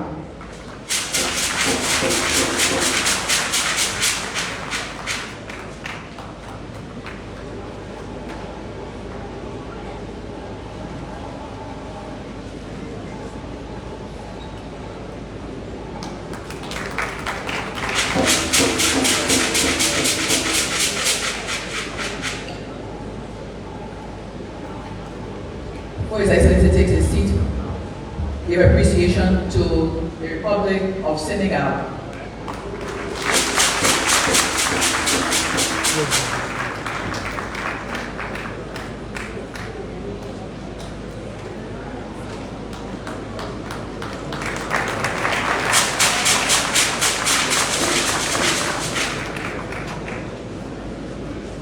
His Excellency the President of Guinea-Bissau.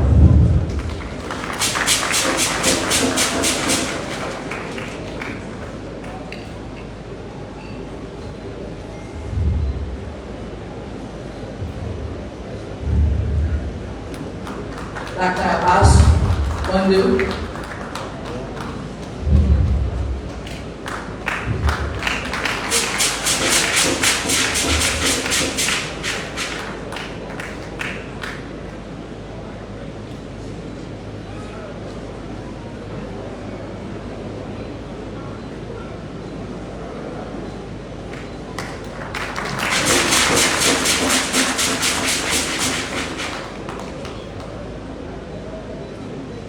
Dr. Edward Benjamin of Guinea. The ambassador of Guinea will please receive this for him. And the representative of Lassana Kouyaté, please come forward.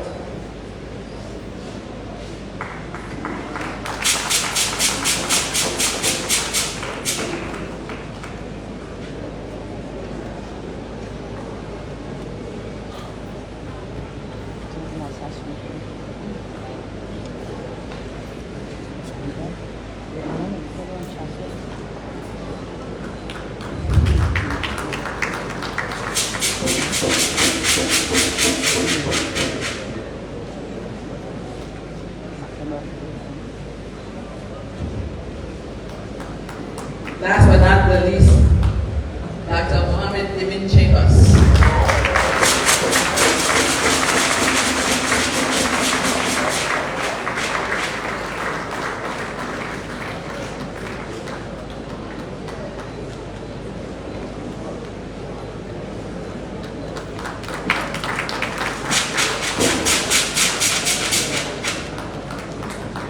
Thank you, Mr. President.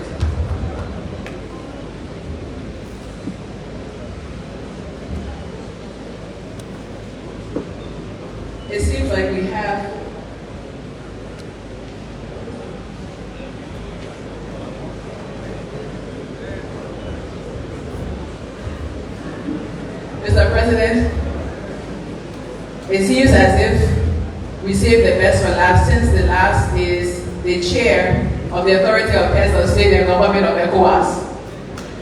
Mr. President, please come and give your brother, your friend and brother of Sierra Leone.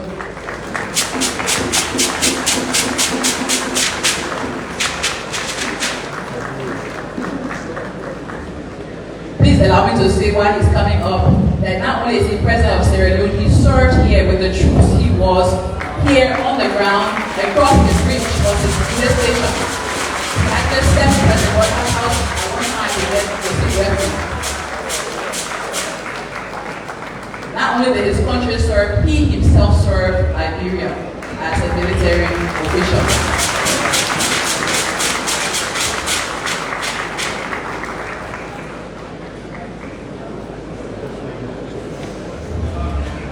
Please have your seats.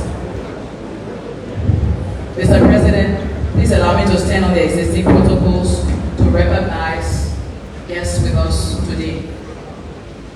We have with us His Excellency Julius Malabio, President of the Republic of Sierra Leone, Chairman of the Authority of Heads of State and Government of ECOWAS. We have with us His Excellency General Umaru Mokhtar Sissoko Embalo, President of the Republic of Liberia, Bassirou Diomaye Diakhar Faye, President of the Republic of Senegal. We have with us His Excellency John Mahama, President of the Republic of Ghana. We have with us Honorable Mr. Fernando Diamonde, Minister of Interior and Security, representing President Alassane Ouattara. We have with us Honorable Dr. Ismaila Sisi. He is the Minister of Information, representing President Adama Barrow of the Gambia. We have with us His Excellency Yusuf Maitama Tuga, Minister of Foreign Affairs of the Federal Republic of Nigeria, representing President Bola Ahmed Asiwaju Tinubu. We have with us also His Excellency Timothy Kaba, who's Minister of Foreign Affairs, but he's also the incoming chair of the ECOWAS Council of Ministers. We have with us Your Excellency ministers and officials of divided governments, and we welcome all of you to the Republic of Liberia on our 178th anniversary.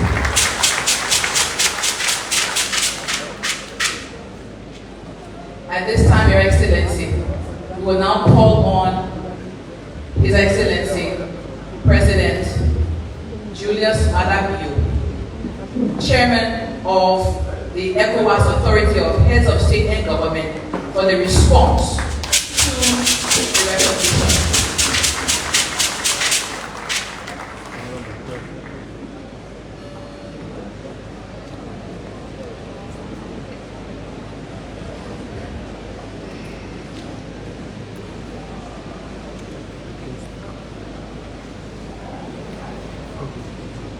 Your Excellency Joseph Yuma Boakai, Your Excellency's colleague, Heads of State,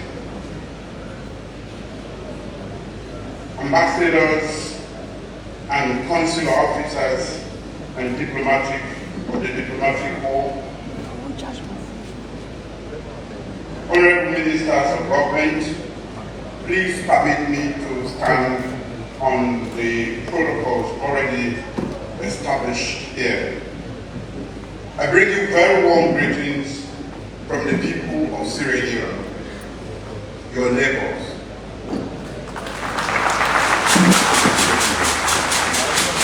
Your keen and steadfast companions in struggle and in triumph. First and foremost, I'd like to express my deepest gratitude for the honor extended to the Republic of Sierra Leone on this very significant occasion. To be recognized by the government and people of Liberia, not only for our contribution through ECOWAS, but for the enduring spirit of solidarity that guided us through Liberia's most difficult years. This is deeply meaningful, a deeply meaningful gesture. It is a tribute to all Sierra Leone men and women in uniform, out of uniform, who answer the call of duty in the name of peace and democratic stability. We receive this honor with great humility, with pride, and with a renewed commitment to the ideals of regional unity, democratic stability, and the shared peace that binds us together. Your Excellencies, distinguished ladies and gentlemen, I stand before you all not only as a head of state, but as a friend and brother, as your great nation marks 178 years of independence. Yes, 178 years of resilience, of striving, of rebirth. This is more than a historical milestone. It's a testament to the strength of the people who have endured much, yet never lost faith in their ability to rise again and again. For me, this is not merely a diplomatic courtesy. It is also a personal homecoming, as has already been said. Your Excellencies, ladies and gentlemen, I once stood on this sacred soil in uniform, not in ceremony, but in service, not as a visitor, but as a peacemaker, but I had no peace to grant the people. It's better you call me a peace enforcer, as Dr. Abbas and others later corrected themselves. I did walk the streets of White Plains, the Ghana's Monrovia, Freeport, and many other places I will not name here, especially at night.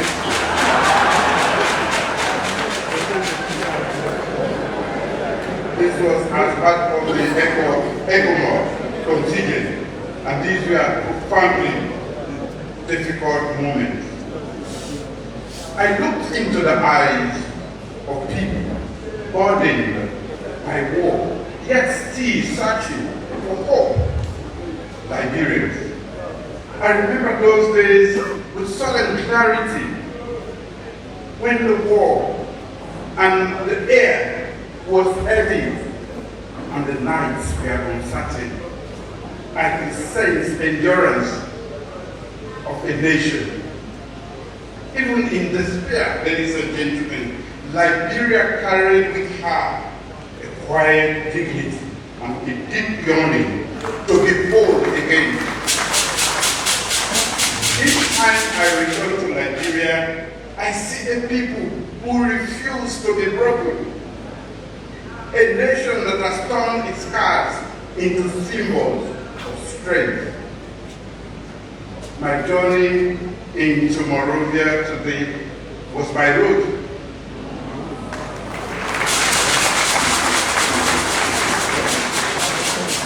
That is as President of the Republic of Sierra Leone.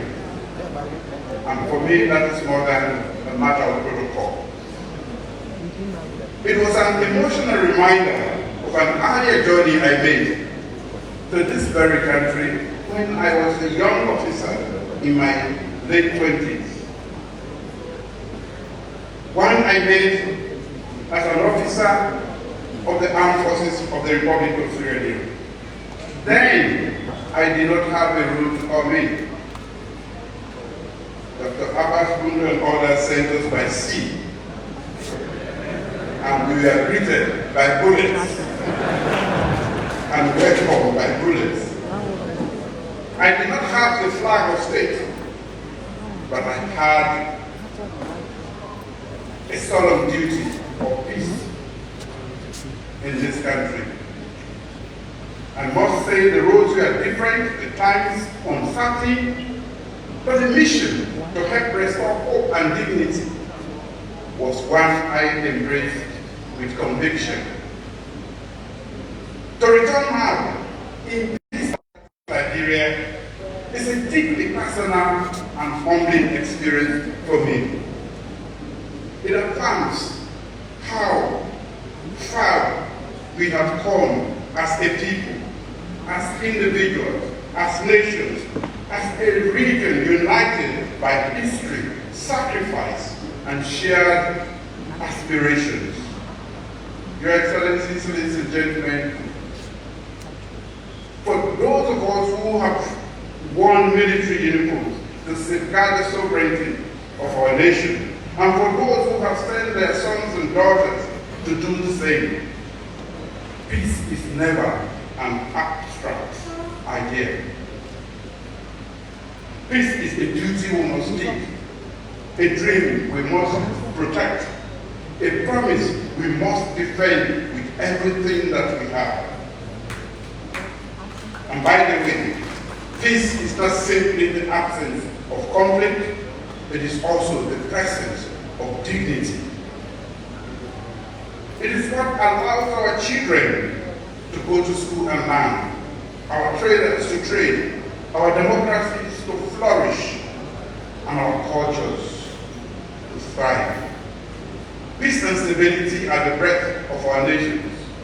Without it, nothing grows. That is why I say the price of peace is eternal vigilance, not fear, not suspicion, but a sacred commitment to never repeat the mistakes of the past, never allow hatred to bloom where understanding should grow, and never to take for granted the fragile gift of stability that we enjoy today. Your Excellencies, Liberia and Sierra Leone are not just neighboring republics on a map. We are twin souls, twins. Our rivers flow into each other. Our languages echo one another. Our songs speak of shared joy and common grief. Whether Gola, Kisi, Mende, Shabu, or Bai, our people are bound by ancestry, by marriage, and by trade.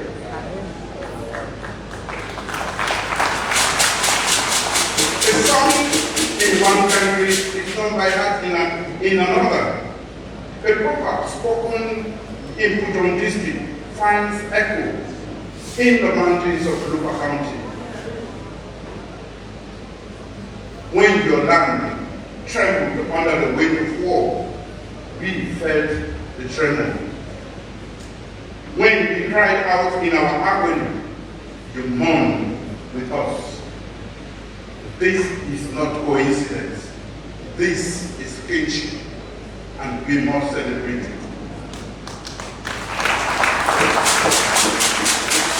Your Excellency, President Wakai, when I call you my brother, it is not a word of courtesy.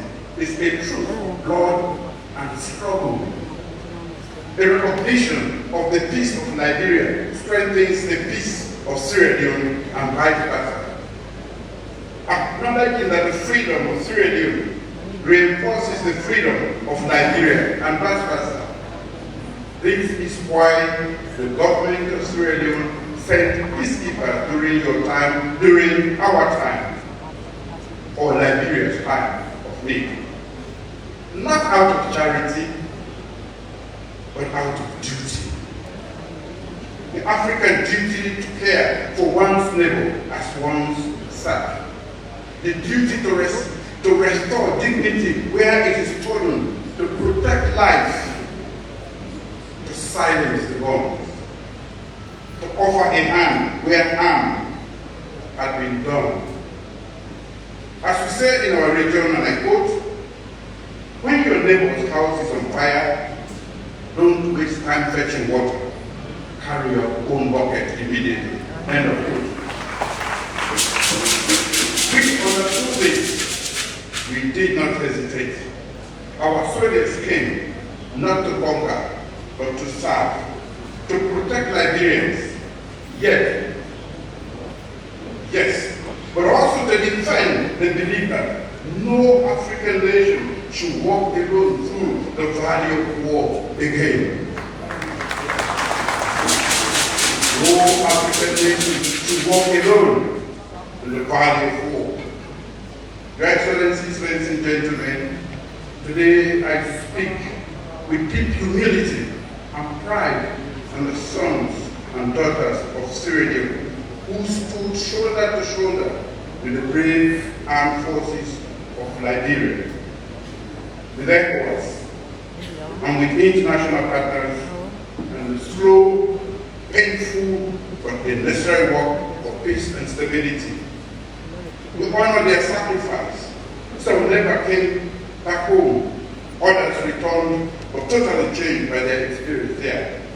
Their families were changed too. For every one of our brave men and women contributed to the quiet miracle that we all witness today. Peace, a peaceful, democratic Liberia, alive with so many promises. This year's theme, One People, One Destiny, Healing the Past, Building the Future, speaks not just to nationhood, but also to the human condition. Healing the past and building the future is not instant. And I guess I'm just repeating what somebody said here just now. It is not achieved by slogans or treaties. It demands tenderness. It demands courage. It asks us to view the past, not with bitterness, but with resolve. Democracy too must be part of that healing. Not just democracy in form, with ballots and constitution and voting, but in spirit, where every voice counts, where disagreement does not become enmity, and where power is held as trust, not a prize. We must always remember, democracy cannot thrive without peace, and peace cannot last where democracy is hollow. Your Excellencies, ladies and gentlemen, in every family, and that is what we truly are, a regional family, ECOWAS, there will be disagreements. Sometimes they are loud, sometimes they hurt, but the family must remain and continue. We may argue, but we must not abandon one another. We may differ, but we must not destroy what we share together. General elections should not be war. They are not contests of intimidation, noise. They are sacred moments to renew our social contract, to hear the people's voice, and to recommit to national service. When politics becomes poisoned by bitterness, tribal suspicion, or the hunger for power at all costs, it frightens the peace. And if peace fails, everything that democracy hopes to build collapses. I commend therefore successive governments here and the people of Liberia for your commitment to democracy. Since the end of the war, we have successfully and peacefully transferred power from the incumbent political party to the opposition party, honoring the will of the people. Let us remember that the strength of our neighbor is our own strength. Justice in one man fortifies justice in the other. When one of us prospers, we all stand tall. As chairman of ECOWAS, Authority of Heads of State and Government, I implore all of us to recommit to regional cooperation, not only in times of crisis, but in the daily business of development.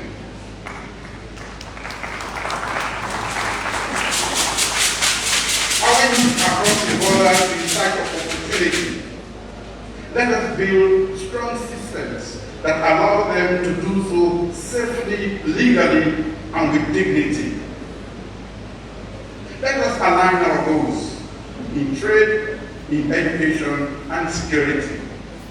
Let the Monrovia Union not remain a bureaucratic structure, but become a living promise of solidarity. Let our borders bind and not divide.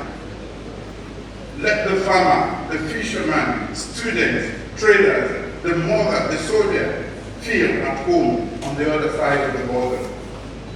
Because when Liberia prospers, Sierra Leone is strengthened. And when Liberia struggles, Sierra Leone cannot stand untouched. I look forward to peace on both sides of the border. I look forward to healing on both sides of the border. I look forward to sustainable growth on both sides of the border. I look forward to prosperity on both sides of the border. And above all, I look forward to a day, not far off, when the scars of our shared wars are not only erased, but transformed into wisdom for all of us. Transformed into vigilance and transformed into the unshakable belief that never again must we lose our children to hatred. Never again must we test the limits of our unity. And to the youth of Liberia, know that your freedom was purchased at great price. Honor it with every choice you make in your life. Your Excellency, President Walker, my brother, I thank you for the honor of your invitation, and I thank you for your friendship, for your wisdom, and for your enduring statesmanship. To the great people of Liberia, thank you. Thank you for your strength, for your resilience, and for welcoming us warmly. Thank you for reminding the world that peace is not only possible, it is powerful. May God bless the Republic of Liberia, and God bless the Republic of Sierra Leone.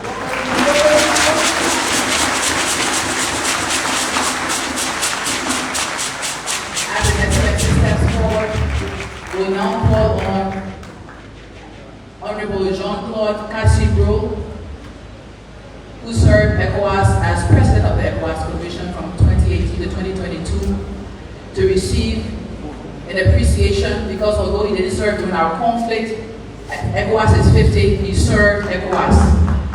Honorable Omar Toure, who is the current President of the Commission, will not be with us, but Honorable Josephine Nkrumah, Her Excellency, will receive on his behalf.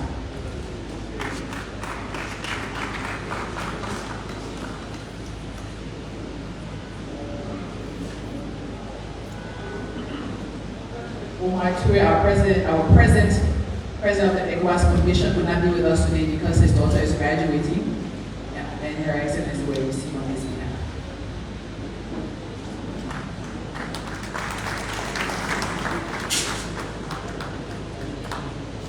Thank you, Your Excellency.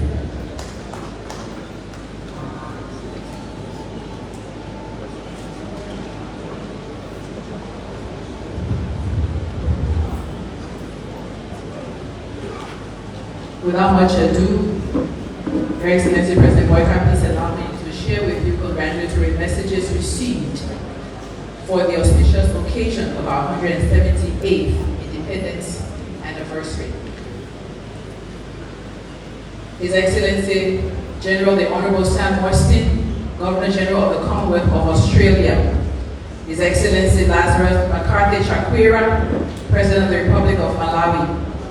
His Excellency Lee Jae-myung, President of the Republic of Korea. His Excellency Azali Assoumani, President of the Union of Comoros. His Excellency Asif Ali Zardari, President of the Islamic Republic of Pakistan. His Excellency Emmanuel Macron, President of the French Republic, Republic of Benin. His Majesty King Mohammed VI, King of the Kingdom of Morocco. His Excellency Mr. Putam Wichayachai, Deputy Prime Minister and Acting Prime Minister of the Kingdom of Thailand. Her Excellency Mrs. Rupadi Murmu, President of the Republic of India. His Excellency Mr. Basiru Diomaye Diakhar Faye, who is here with us, President of the Republic of Senegal. His Excellency Mr. Mahmoud Abbas, President of the State of Palestine. Holy Father Pope Leo XIV of the Vatican. His Excellency His Majesty Felipe VI, King of the Kingdom of Spain. His Majesty King Charles III, King of the United Kingdom and Northern Ireland. His Highness Faisal bin Farhan Al Saud, Minister of Foreign Affairs of the Kingdom of Saudi Arabia. His Royal Highness Carl XVI Gustaf, King of the Kingdom of Sweden. His Excellency Felix Antoine Tshisekedi Shilombo, President of the Democratic Republic of Congo. His Excellency Professor Mohamed Yunus, Chief Advisor, Government of the People's Republic of Bangladesh. His Excellency Marco Durici, Minister of Foreign Affairs of the Republic of Serbia. His Excellency Xi Jinping, President of the People's Republic of China. His Excellency Isaac Herzog, President of the State of Israel.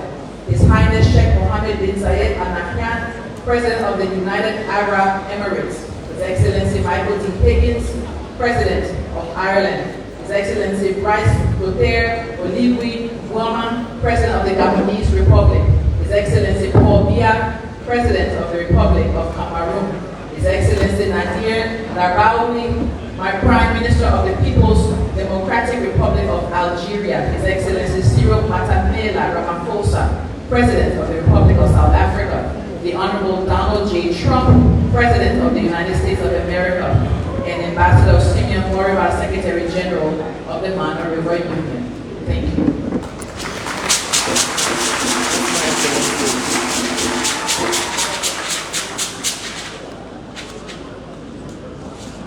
Thank you, Madam Minister. Selection, the Liberia National Police Mass Choir.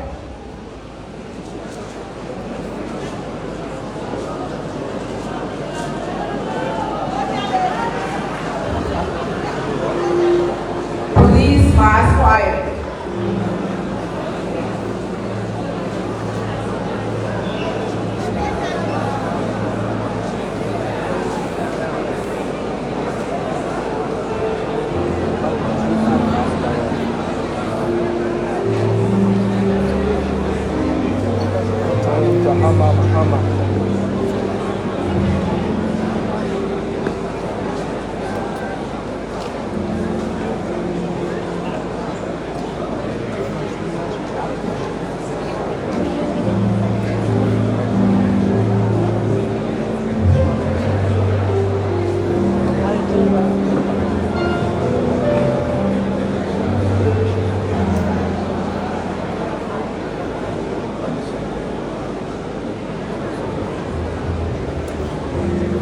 This is Focus on Liberia live broadcast, and I'm Gwendolyn Dorado reporting from the Centennial Memorial Pavilion on Ashmore Street in central Monrovia, where the commemoration of the 178th Independence Day celebration is ongoing, and we've been with you since an hour plus now, bringing you a live broadcast of the official program here.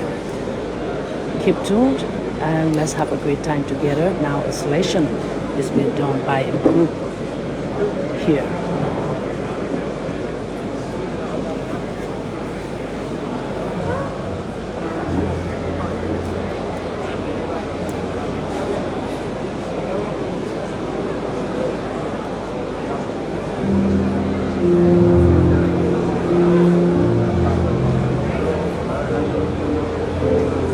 All right, viewers, we would like to say thanks for watching this all-important program. This is how I would like to leave you. My name is Gwendolyn Dorado, bidding you farewell.